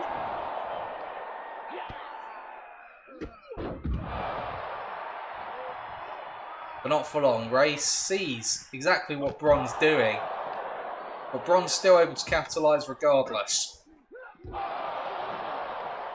Down goes Rey. Logan Paul catching the champion off guard. No disqualifications in a triple threat match, and Logan Paul bringing a chair into proceedings. Well, the crowds is split between the challengers. Either way, they think we're going to see a new champion. I'm not so sure personally. I find it very difficult to bet against Bron Breakker after everything we've seen him do over the last several months. But you never know. You never know. But it is Bron who's taking control of the match for the time being. Rey. I felt dizzy just watching that happen. Bron going to take a moment's respite outside the ring. It's going to be Logan and Rey in the corner there. The shoulder tackle doesn't take Rey down. I don't think Bron really connected with all of it. He catches Rey though. And a neck breaker from Paul.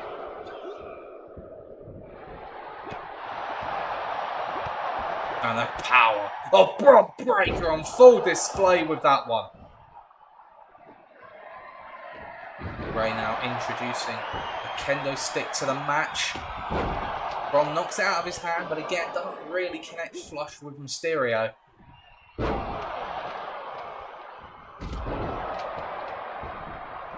And Bron was looking for something there. I don't know what, but he got a spear there. He goes for a cover, but Logan Paul there to break things up. Whether or not that would have been the end of things in this one, I don't know. He can't be taking any chances with the championship on the line.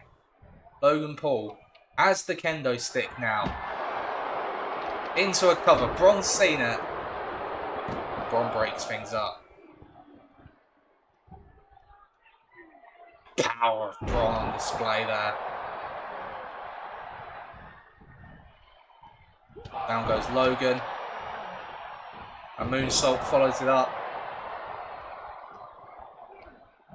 Over the Irish whip. Bron turns it around. Some shoulder tackles into the corner. And Logan with a cheap shot from behind. Irish whip now.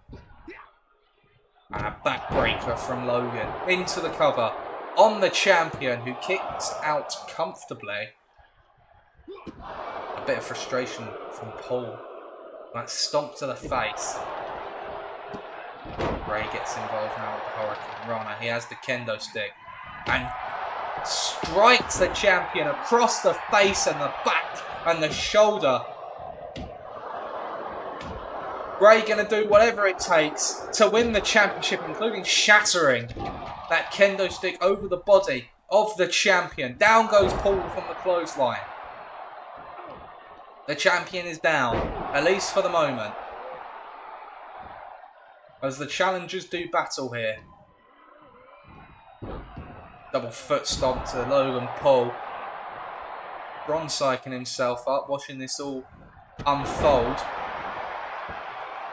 Ray seems rather focused on Logan Paul here as he heads to the top rope. I don't know what that was, a leg drop or perhaps an attempt at a Hurricane Rana. It didn't work, whatever it was. As Bron Breakker now decides to reinsert himself back into proceedings. And the champion, I thought he was going to be subject to a bit of a double team manoeuvre by the challengers. Was not to be in that instance. Instead it's Logan who gets attacked from both sides.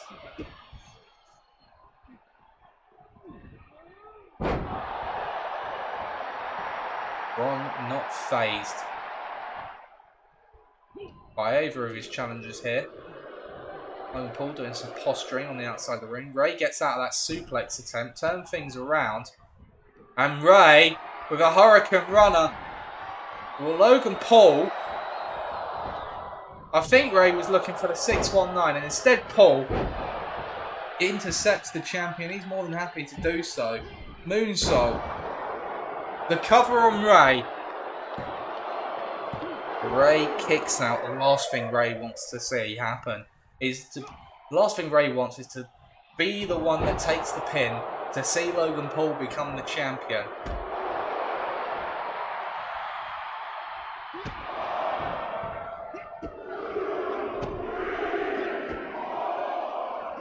And Logan with those kicks takes Ray down. Bron Breakker has him up into the power slam. The cover from Bron. 2. And Logan Paul gets that shoulder up.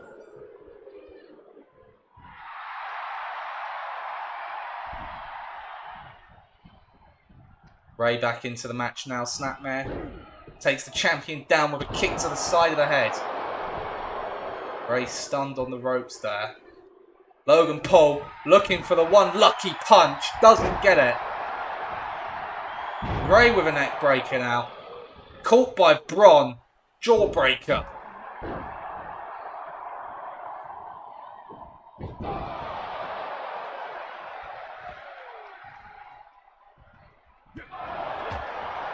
Bron with a spine buster. Makes the cover here. Logan Paul back into the ring. Breaks things up.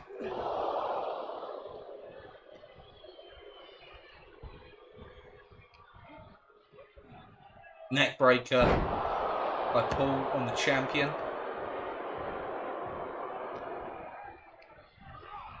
And Bron dumps out of the ring rather unceremoniously. Ray, drop kick to the knee. Moving the vertical base of Logan Paul. Ray under the ring now has hold of another kendo stick. Bron back into the ring to take care of Logan Paul. And Ray just tosses the kendo stick right into the face of Bron, who tosses it into the back of the head of Logan Paul. Ray now looking for a wheelbarrow.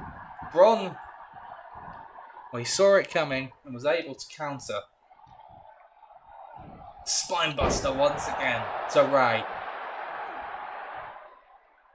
Paul getting back to his feet. Oh, the brass knuckles! That's how he won at SummerSlam. Into a cover on Braun. And Braun powers out with authority. This guy is not human. Ray with a Hurricane Runner now. Looking to capitalise on the work of Logan Paul with a 619. No, I think he noticed that Logan was going back. Oh, and Logan takes down Ray with that moonsault. Oh, the back of Braun's head colliding with the sledgehammer there. Repeated shots by Logan. Backbreaker, neckbreaker combination. And Logan Paul heads up top. And a frog splash to Ray. Hooks the leg. Braun makes the save. Ray out of the ring, and Braun has hold of Logan once again. Another power slam. Centre of the ring to retain the championship. And Logan kicks out.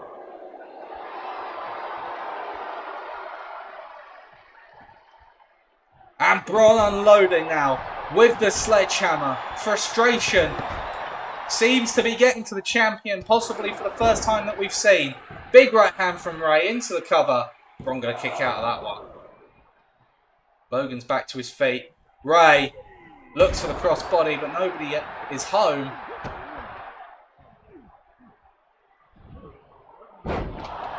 And Braun with a suicide dive, wiping out Logan Paul.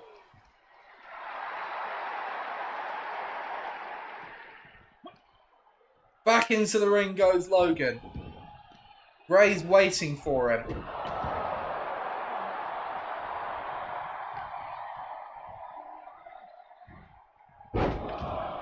And Ray paying tribute to the late great Eddie Guerrero with a free Amigos. Takes down Paul. Ray to the top rope. Looking for a frog splash of his own. Braun's right there. He didn't even bother. He didn't even bother. He let Logan kick out. He had faith that Logan would kick out.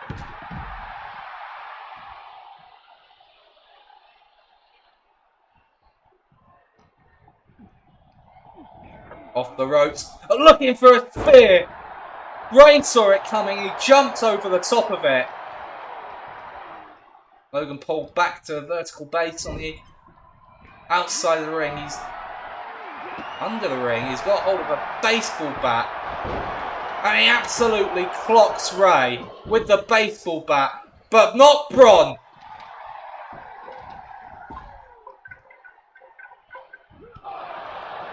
And Braun with a German suplex. Waits for Logan to pull himself up in the corner like an animal stalking its prey. Ray into the ring. Looking for a Hurricane Runner from Ray. A spear from Braun. Neither man able to connect with what they were looking for. Drop kick. Takes down the champion.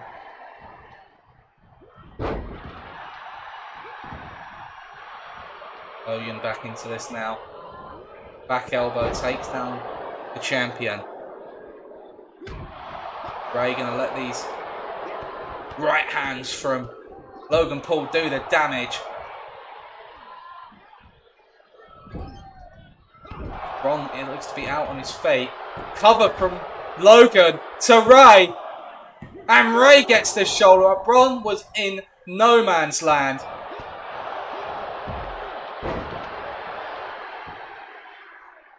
Ray's out of it. And Braun, the Steiner recliner to retain the championship. Logan taps. And Braun Breaker once again retains the United States Championship.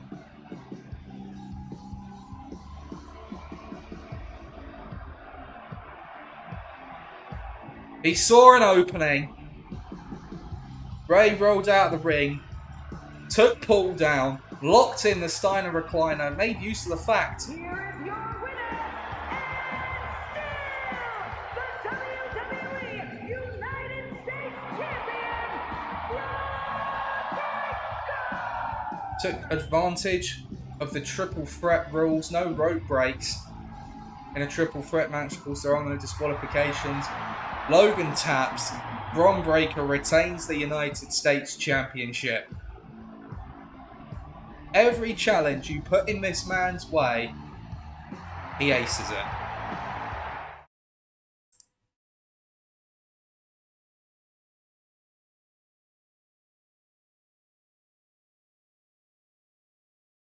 Well, ladies and gentlemen, we're getting close to the end of the show. Just a handful of matches left to go.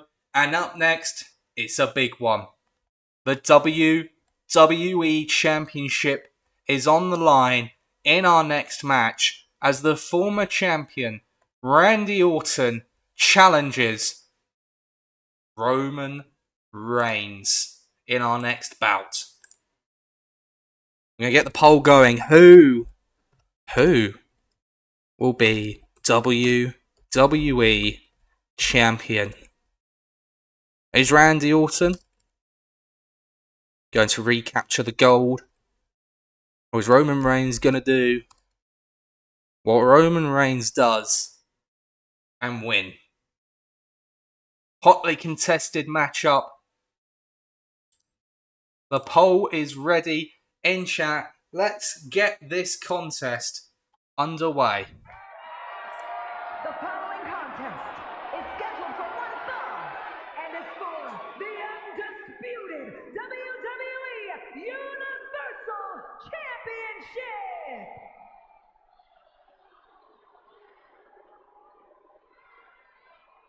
I have voices in my head, they come to me, they understand, they talk to me.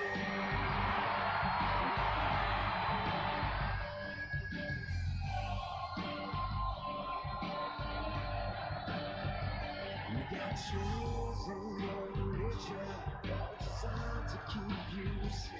But when rules are getting broken, Randy Orton, questioning your faith. the former WWE champion, lost the belt to Roman back at SummerSlam in their triple threat match, also featuring AJ Styles. Now the question being asked here is that it was Randy Orton that took the pin from Roman Reigns in that match. He was beaten. You'd think that if any man had a claim to another shot at the championship after that triple threat, it would be AJ Styles, but that is not the case. The Rock has given the match for Randy Orton instead.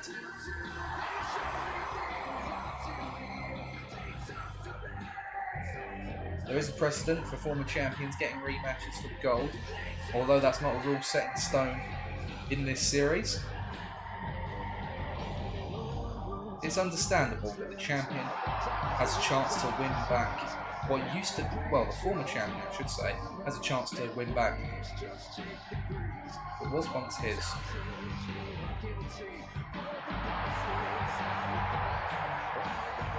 But he's going to have to be at the top of his game tonight. He's not just taking on any opponent, he is of course taking on the Tribal Chief.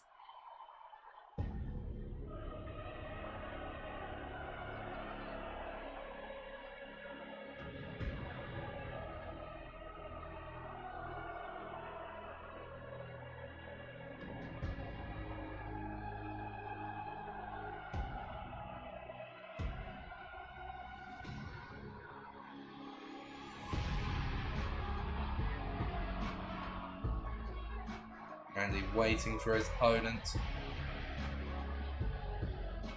And he's not alone. The wise man accompanying the champion to the ring for this match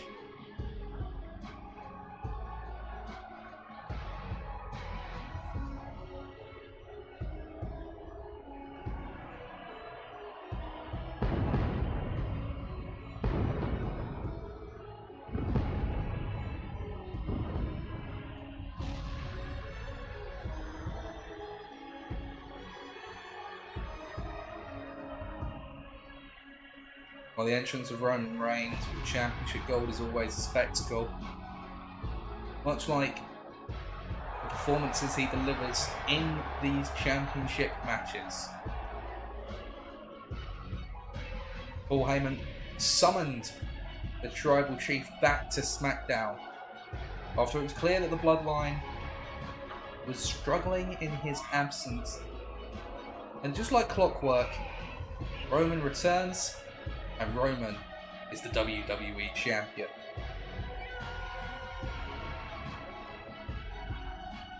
And indeed, it seems to have had a knock-on effect. We've seen an upturn in the form of Solo Sikoa since Roman returned. Obviously, that tag team victory they got over Bobby Lashley and Randy Orton with an asterisk in the form of Orton walking out on the match, but nonetheless,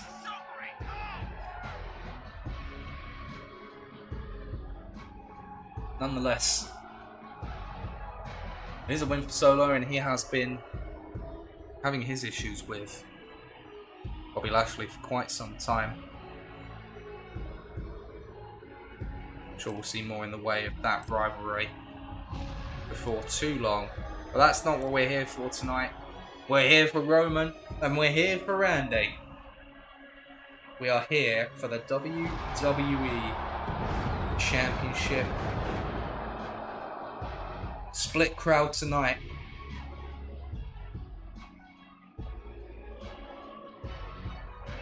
It is the first title defense for Roman since winning the championship at SummerSlam.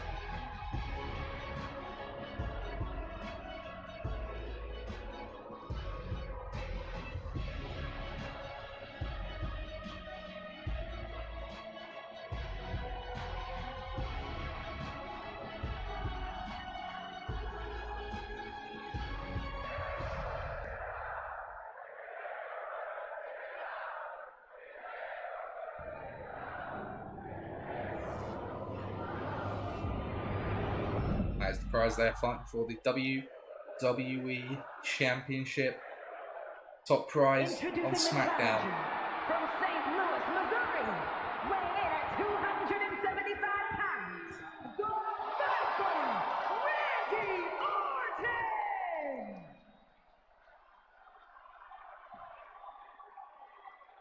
And his opponent from Pensacola, Florida, weighing in at 265 pounds, he is the undisputed WWE Universal Champion, Roman Reigns!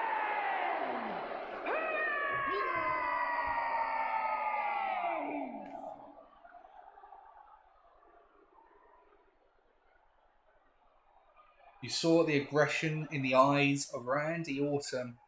He's consumed with the thought of winning back the WWE Championship. He has the chance to do that tonight. Roman looks calm, he looks composed, he looks focused. Very different approaches from these two men. Which one's going to lead to victory? Randy Orton versus Roman Reigns for the WWE Championship. Here we go.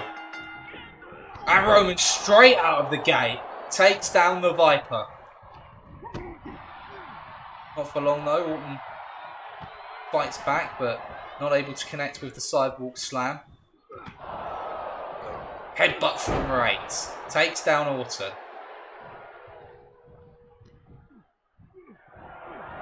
There's a snapmare off the ropes. Boot to the face. Takes down Orton for a moment. Another headbutt. Paul Heyman watching on from ringside. Watching his tribal chief go to work as the schoolboy from Reigns into a powerbomb. The cover, first cover of the match, gets a 2 before Randy does kick out with time to spare. Suplex from Roman. Champion very much in control of the match in the early goings. Orton going to need to turn things around soon. And that's a good opportunity to do so. The elbows to the temple, big right hand. Stuns Reigns. Into the corner we go. Right hand from Orton. Elbow from Reigns to get out of that predicament. Big boot. Drops Orton. Looks like he might be out. A cover. This time it's only a 1 count.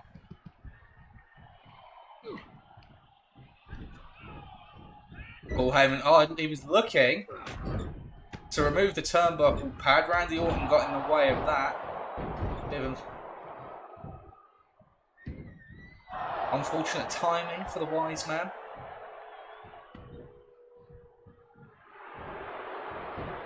Speaking of, Roman Reigns conferring with the wise man here. And that is blood across the face of Orton here.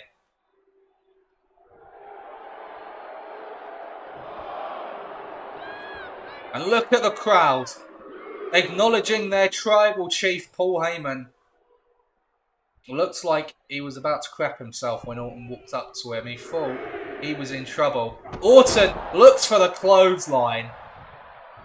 The big boot from Reigns puts a stop to that. Reigns looking for a neckbreaker. Low blow from Orton! Referee Charles Robinson saw it clear as day and did absolutely nothing about it. That should be a disqualification. This match should be over. The low blow from Orton. Charles Robinson has had an absolute stinker tonight. He keeps getting in the way of the superstars. He's completely ignored the low blow from Orton. And this match has turned inside out off of one manoeuvre. A kick between the legs from the Viper. He took a risk. I have no idea why Charles Robinson has allowed the match to continue. Blatant cheating from the #1 contender. And now back into the ring we go. Orton now in control of this match. Clothesline takes down Reigns. Cover. The first one that Orton's had. Gets a 2. It's not a very convincing 2 though. Still a lot of work to be done if Orton is to regain the championship.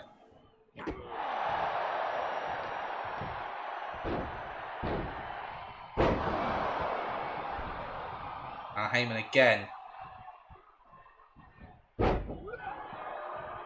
Fiddling about with the turnbuckle, and this time he's successful in doing so. Orton turns that Irish whip around. Reigns will counter though. Jawbreaker by Randy. Big right hand by Reigns. Into a cravat sleeper. But Randy quickly fights out of that one. Into the corner of the exposed turnbuckle. Heyman realises his mistake. And immediately capturing the attention of the Viper.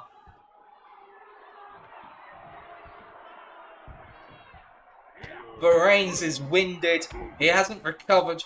And going chest first into the exposed metal of the turnbuckle. Orton looks to strike RKO to win back the WWE Championship. No, Reigns gets the shoulder up. Reigns hanging on by a thread in this match. Orton using the ropes for advantage. Orton, he's not afraid of getting disqualified in this match. He's using every underhanded tactic in the book. He knows the threat posed by Roman Reigns. And he's doing everything in his power to overcome that.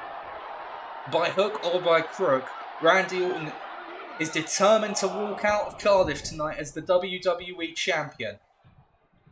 Back to his feet now. Uppercut from Reigns. Drops the challenger.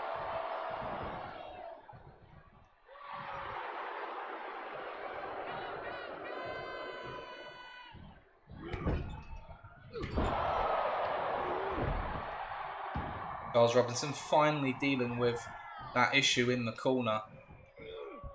Reigns whiffs the big boot and Orton looks to capitalise. And here we go, looking for the punches. And he's drawn blood from the champion. Roman pushes him off. Superman punch! Hooks the leg. 1, 2, and Orton kicks out.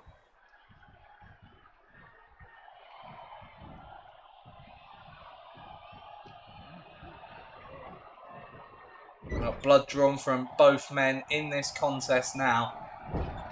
They are doing everything they can to walk out with the gold.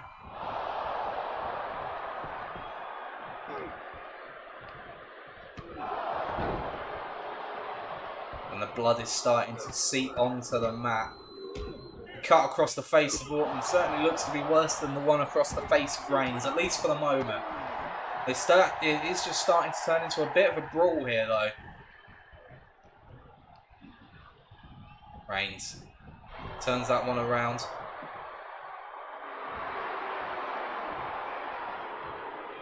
Shoulder tackle. Drops Orton to the outside of the ring. Reigns psyching himself up here. Blood is seeping from that gash on the face of Orton, who retreats back into the ring.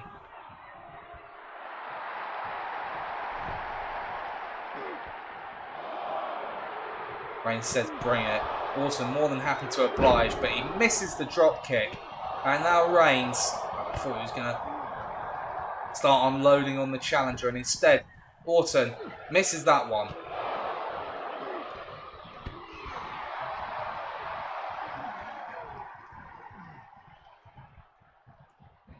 Orton drapes the champion across the ropes. The spike DDT. Vintage Orton. And now looking for the RKO again. Reigns fights out of that one, but a clothesline takes him down. Neckbreaker by Reigns.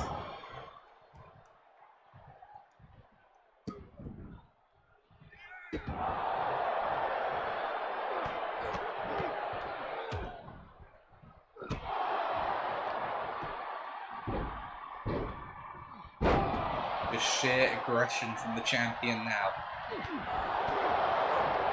Senses that he was in danger. And he's trying to put a stop to the threat of the Viper. Up to the top rope we go.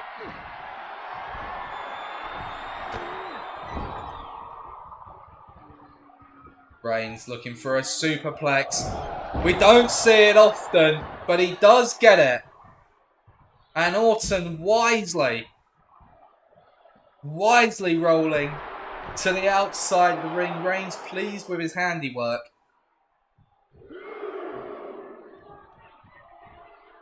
Orton back to his feet. And back into the ring. Looks for a clothesline. Reigns catches him with a jawbreaker. And now a slow, methodical pace from the champion here.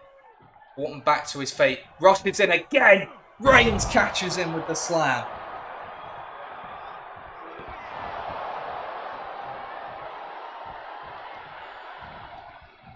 Orton wrenches the arm. Turns it around there.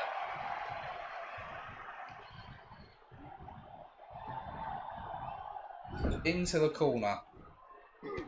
Reigns fights out though. Misses the strike, and Orton with a backbreaker.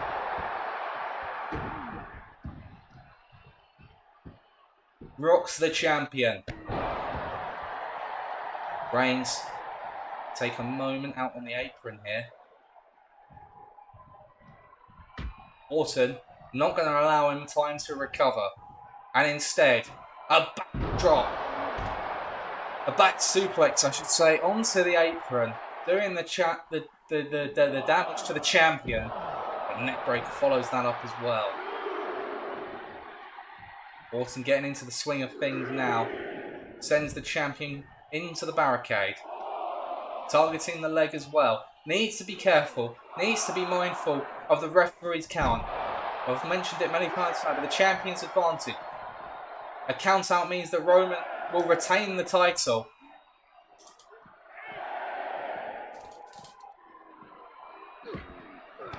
Up to a count of 8. Up to a 9 count. Orton. They said 10! A count of 10! Roman retains the championship. Orton's malice and it's just sheer aggression. It got the best of him. But it's not for the first time this series. Here is your winner and still the undisputed WWE Universal Champion,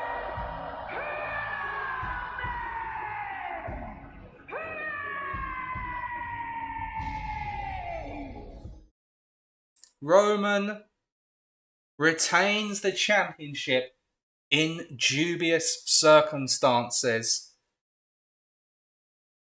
Well, not dubious, actually. Randy Orton's temper got the best of him. I was saying it as the referee's count continued to climb. He had to be careful. He wasn't careful. Roman got back into the ring in time. Randy did not. And Roman is still the champion. Up next, ladies and gentlemen, it is the Women's World Championship. Piper Niven challenges Rhea Ripley. Who will be the Women's World Champion?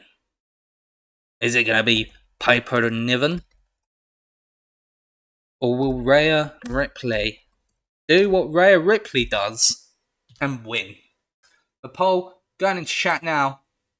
Let us know who you think is walking out with the gold, as this match is about to get underway.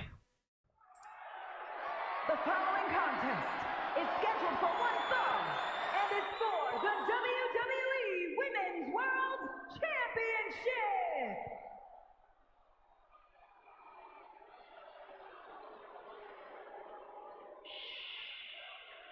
It's Chelsea.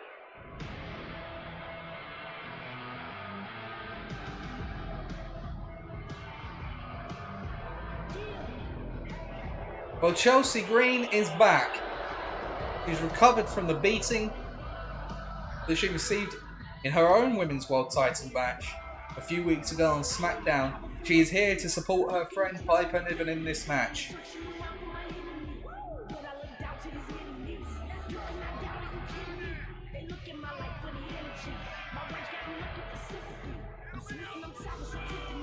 Piper Niven, she looks ready. It's very composed, very calm, much like we saw Roman at the start of his match.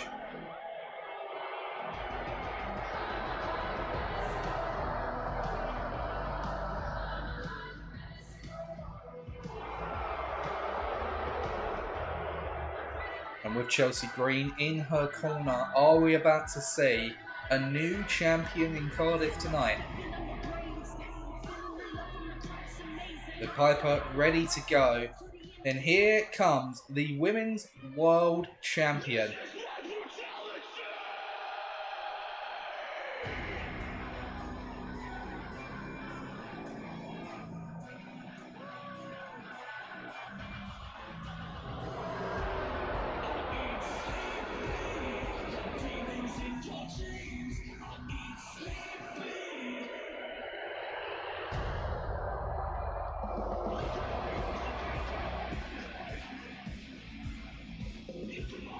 Well, Rhea Ripley is the only champion who have held their championship since the beginning of the series. It's the only championship to have not changed hands once.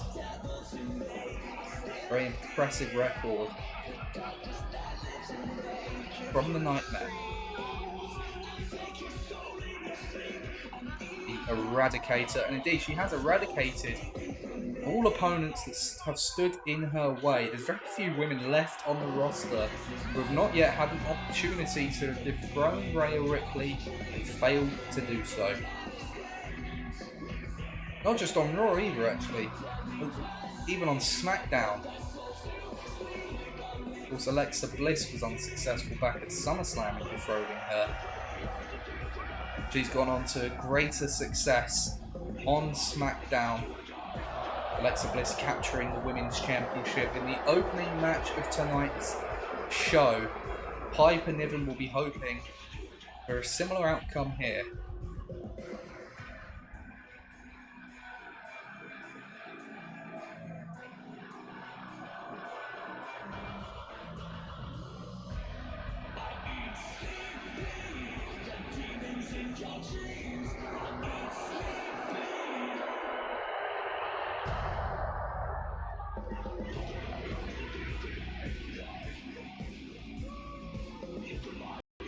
So here we go.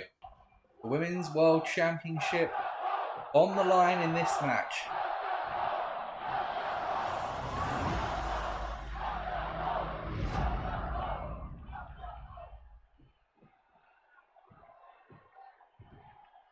Introducing the challenger from Ayrshire, Scotland, Piper Niven! And her opponent from Adelaide, Australia, the WWE Women's World Champion, Rhea Ripley! Confident champion, the focused challenger. This promises to be a hell of a clash.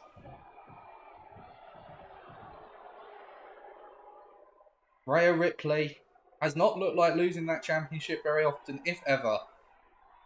A surprisingly close-fought contest against Chelsea Green a few weeks ago. Piper Niven needs to have studied that match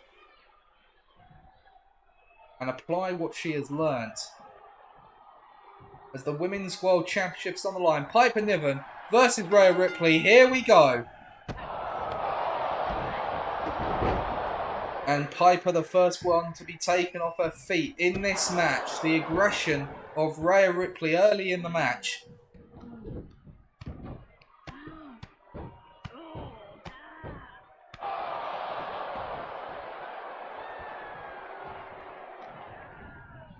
Into the corner. Aggressive start by the champion. She knows she's up against one of the few women in the division who can match her for power. Her usual advantage doesn't really apply to this match. The headbutt. Well, that's going to work on anyone though. Piper fights out with the jawbreaker. There's a few shots in and a roundhouse kick by Ripley. Cover. Doesn't even get a one. It's going to take a lot more than that to put down Piper in this match. Rhea, though, with a powerbomb. That might do it. No, it's only a one.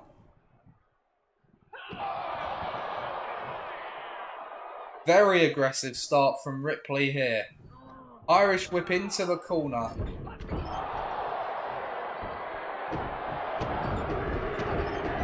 I did not expect a dominant opening like this from either woman. But it's Rhea frickin' Ripley. We probably shouldn't be surprised. I should say Rhea bloody Ripley, as she puts it. As she heads to the top. Looking for a frog splash to bring a quick end to the match. And it's a kick out just in the nick of time. For Piper Niven, Charles Robinson spotted the kendo stick. I actually hadn't noticed that. Good refereeing from Charles Robinson. Rhea looking for a quick end to the match. Looking for the riptide into the cover. 1, 2. Bloody hell. What the fuck was that?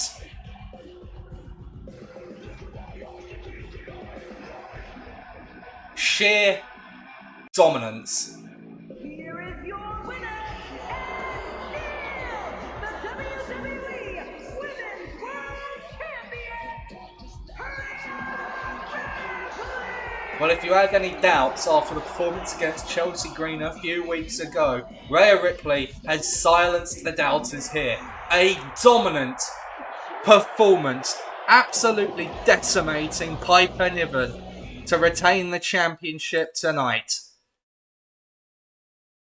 And with that, ladies and gentlemen, we are going to go to a short break. But when we return, it is time for tonight's main event for the World Heavyweight Championship. So before we go to the break, I'm going to put the poll into chat. Who will be World Heavyweight Champion? Will it be Drew McIntyre or will it be CM Punk? Poll in chat. We'll be back from this break in just a moment.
Okay, ladies and gentlemen, it is time for the main event. The following contest is scheduled for one fall and is for the World Heavyweight Championship.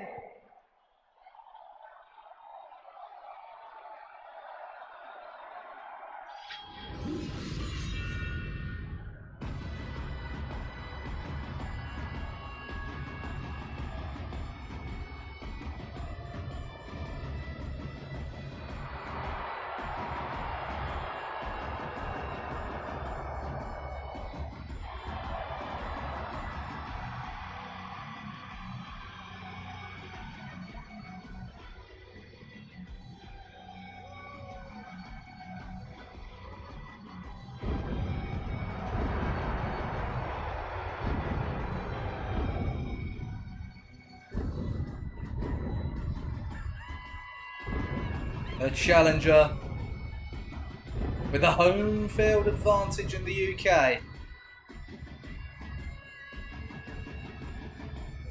Drew McIntyre makes his way to the ring, and he is the favourite. The people have spoken. They think we are about to see a new World Heavyweight Champion in Cardiff.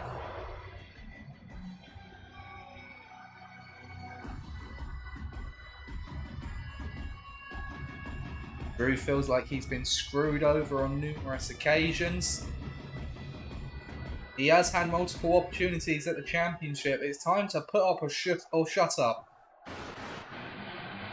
As this heated personal rivalry comes to a head in Cardiff. As here comes the World Heavyweight Champion.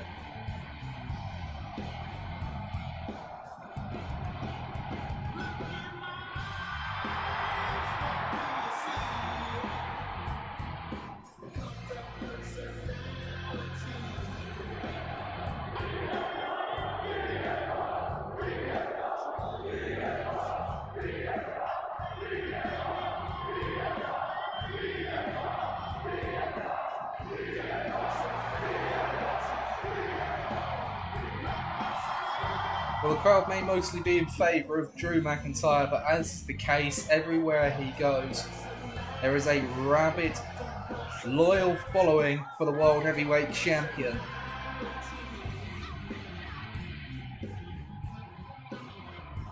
This one promises to be brutal.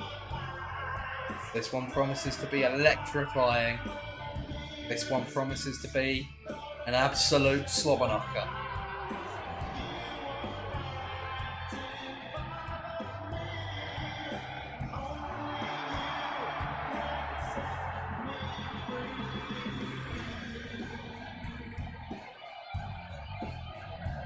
Some think that CM Punk used his position as the special guest referee back at King of the Ring to cost McIntyre the championship, and in doing so position himself as the #1 contender.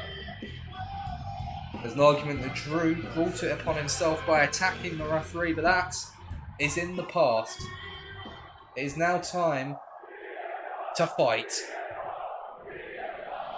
This is for the World Heavyweight Championship. It is the main event of Clash at the Castle. Introducing the challenger from Ayr, Scotland, weighing in at 254 pounds, the Scottish Warrior, Drew McIntyre! And his opponent from Chicago, Illinois, weighing in at 218 pounds, he is the World Heavyweight Champion, CM Punk! Punk has not taken his eyes off of the challenger. But he does now to take what could be the last look he gets at his championship. It is the first title defense for CM Punk. We've already seen Damage Control lose their championship during their first defense. We're going to see a similar story for Punk. Is it the perfect homecoming, or will the curse of Clash strike again? McIntyre versus Punk, main event for the World Heavyweight Championship. Here we go! McIntyre launched himself at Punk. Punk knew it was coming, moved out the way. And here we go. Oh my word. Punk has been busted open within about 10 seconds of the match starting. The aggression of McIntyre. Months and months of frustration coming to a head here. Tosses Punk into the court. Yep, he's bleeding.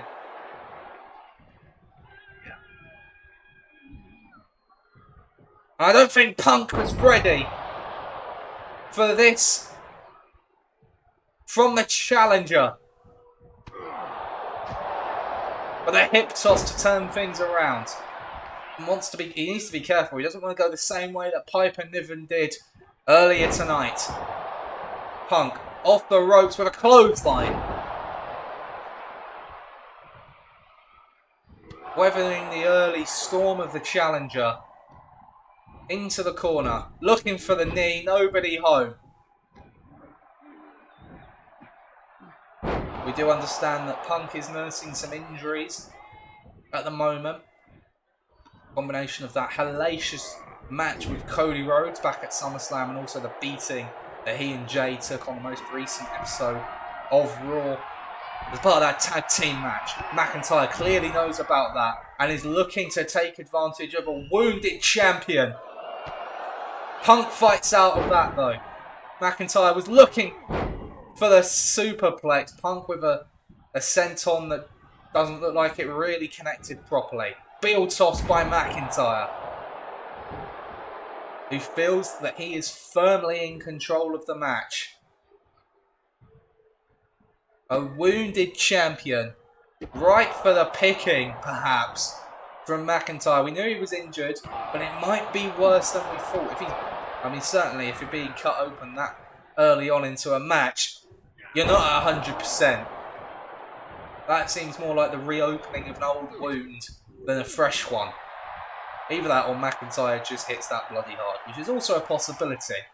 Punk going after the legs now. Trying to take away probably the Claymore, the most dangerous weapon in McIntyre's arsenal. Drew rolls to the outside of the ring. Punk with a dive! Wipes out the challenger.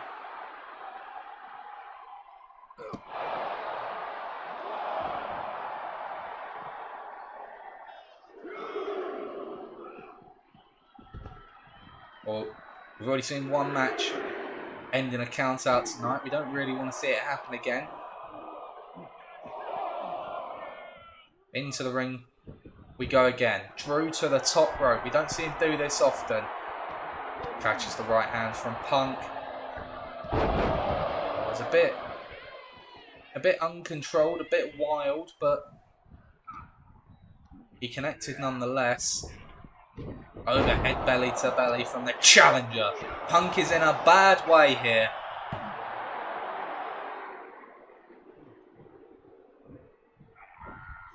Moves out of the way of the stomp and a big right hand.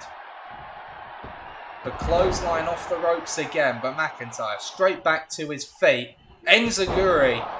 Well, actually, no, I think it was more of a shining wizard. The knee to the temple. Allows Punk to take back control of the match. Wrenches the arm. And Punk heading to the top rope. That is quite the distance for Punk.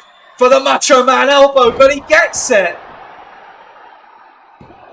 Flying through the sky. Easy kick out for McIntyre though. Punk looking to bring an end to the match here. Looking for the go-to sleeper. McIntyre having absolutely none of that. Off the ropes. Doesn't follow it up though. And instead Punk, no. That's the third time Punk's gone for that move. McIntyre was going to get wise to it eventually.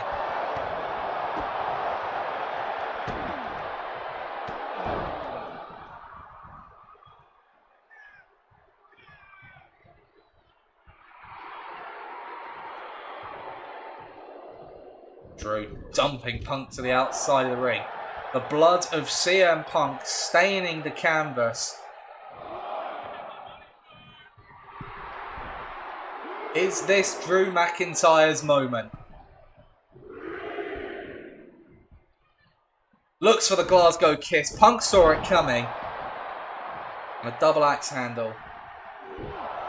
Takes down the challenger. Punk back in control of the match. Not for long. Drew gets out of the way of that one.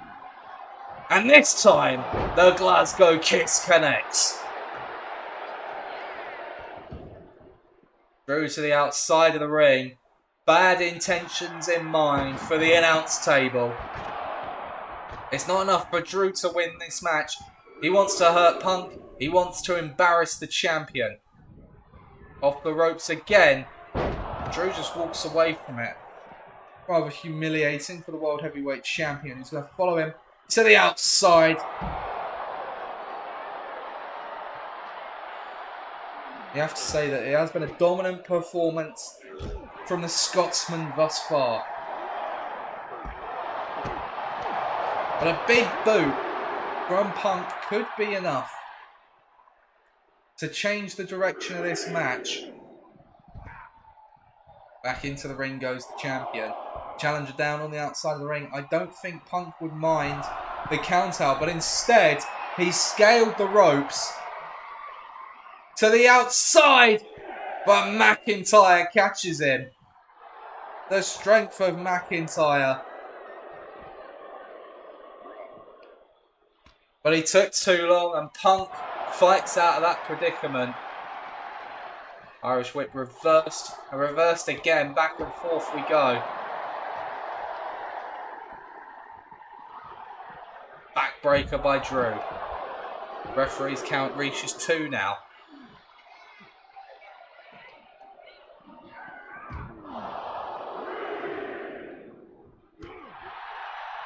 Punk fights out of that scenario and looks to return the favour to McIntyre.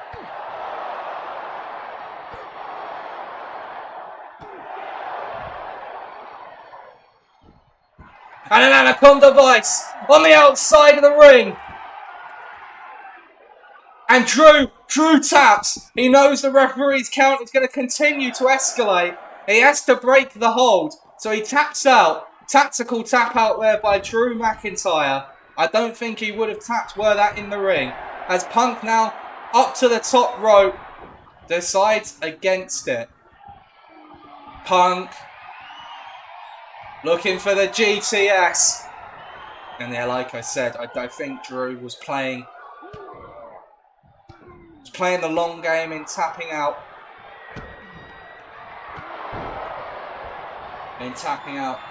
On the outside of the ring.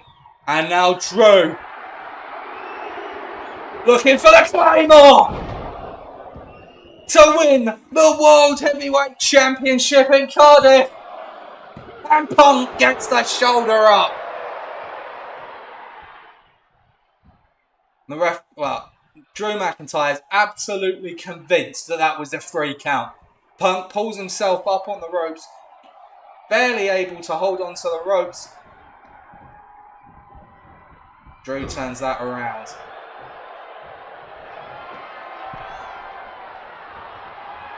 Punk in a precarious position on the top rope. Drew McIntyre. The power of Drew to hold Punk up above his head. Stalling superplex.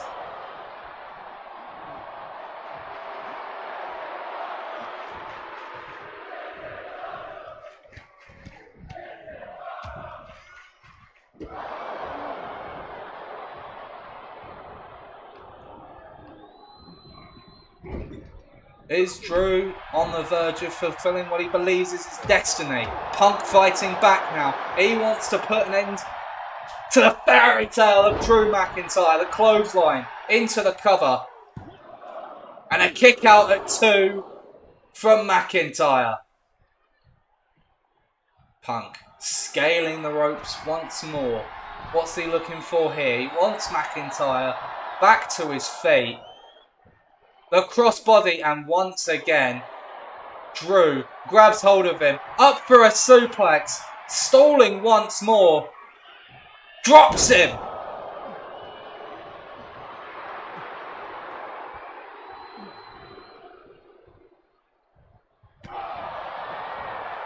Punk turns that around. Has McIntyre up on his shoulders. GTS!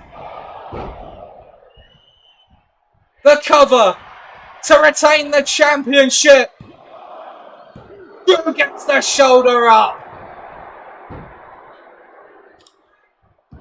And wisely rolling to the outside of the ring. Doesn't allow Punk to follow up on the GTS. Misses the dive.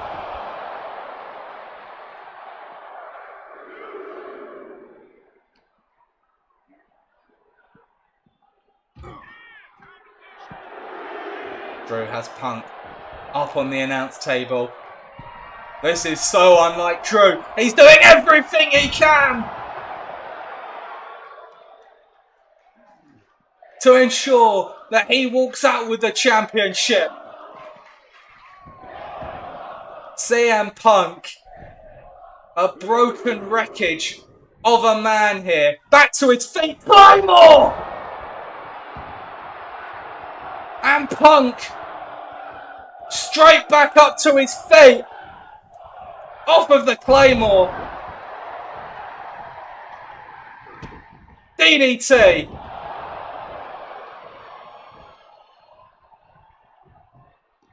He acted like it was nothing off the Claymore. And the force of that impact, Punk took a moment to get back to his feet. Drops the elbow.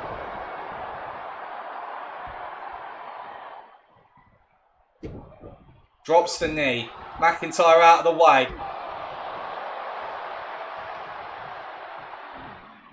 And Drew tosses Punk across the ring.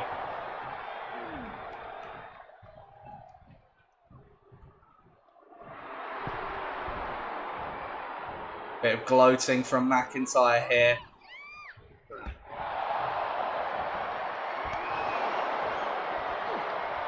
An exchange of strikes between champion and challenger.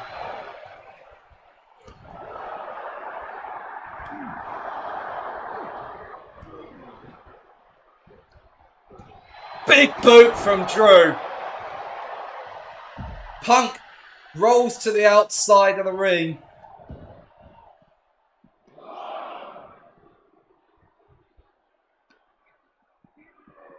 And Drew brings the champion back into the ring.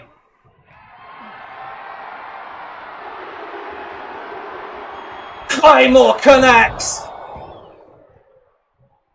And Drew's not done. He wants to be certain. 2 Claymores in a row. Surely we have a new world champion. Yes, we do. Drew McIntyre achieves his destiny. And he is the new World Heavyweight Champion. Here is your winner and the new World Heavyweight Champion, the Scottish Warrior, Drew McIntyre. Drew McIntyre is the World Heavyweight Champion. He beat CM Punk tonight.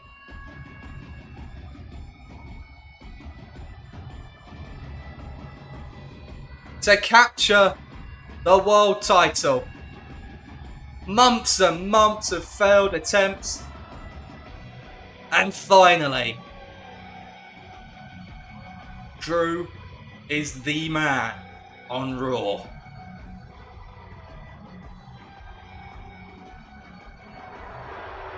Ladies and gentlemen, thank you for joining us at Clash at the Castle.